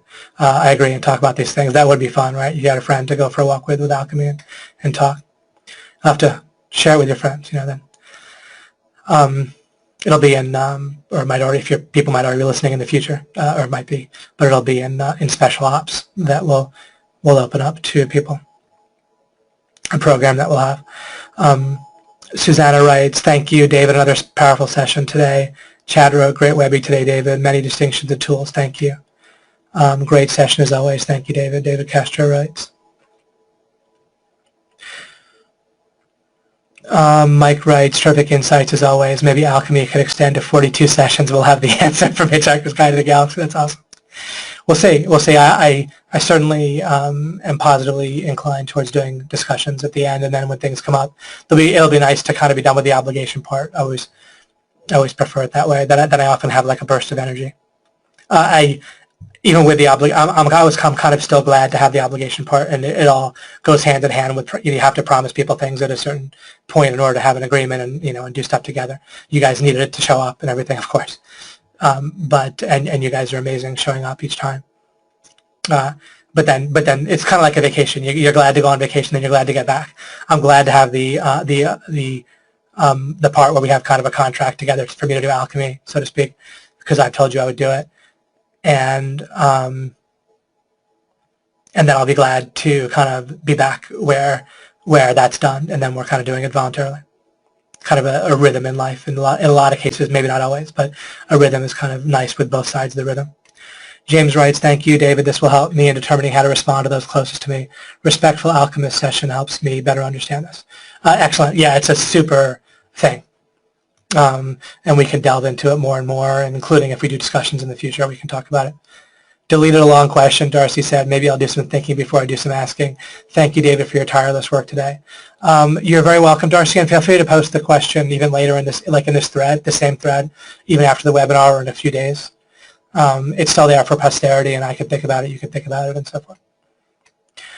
Elke writes, thank you very much. You're very welcome. You're very welcome, Chris. And Gay writes, thank you so much, David. So many aha moments for me today. Super powerful stuff. I cannot wait to listen to the replay. Wonderful. And I usually have that up in a few hours. Awesome sauce. Excellent. I got an awesome sauce. It might be my first awesome sauce for all these webinars. Maybe not the last. Brian writes, yes, my kids say that a lot. Adrian writes, great webinar, David. Thank you very much. You're welcome. Brian writes, thanks, David. Plenty more awesome content to ponder over. I think I mentioned Elke. Faith Jones, self-image, lol. Holy crap, I'm Batman. That's terrific. I love that. It's there's a dog with a shadow. Anyone listening on an MP3. And the shadow looks like Batman, and the dog is looking at the shadow, and the meme says, holy crap, I'm Batman. That's terrific. You're welcome, Peter Turner, who writes, thank you, David. And Faith writes, thank you, David. Incredibly practical, immediately applicable. Bryce says you should win a Nobel Peace Prize. Well, thank you. Thank you very much. I appreciate that. Wouldn't mind $1 million. Be in the company of Obama and Yasser Arafat, you know. But Susanna, I think Al Gore too. Susanna writes, missed most of the webinar because I had to drive my son somewhere. Can't wait for the replay. Excellent, and I'll get that up quite soon. All right, I will stop the webinar now. Thank you for everyone. Thank you for those who asked questions. Thank you for those who didn't. But we're on here live, and of course the ones I couldn't get to. But it was just totally random, at least. No rhyme or reason why I get to some questions and not others. All right, guys. I will see you guys on Monday. We'll continue with this topic and related topics.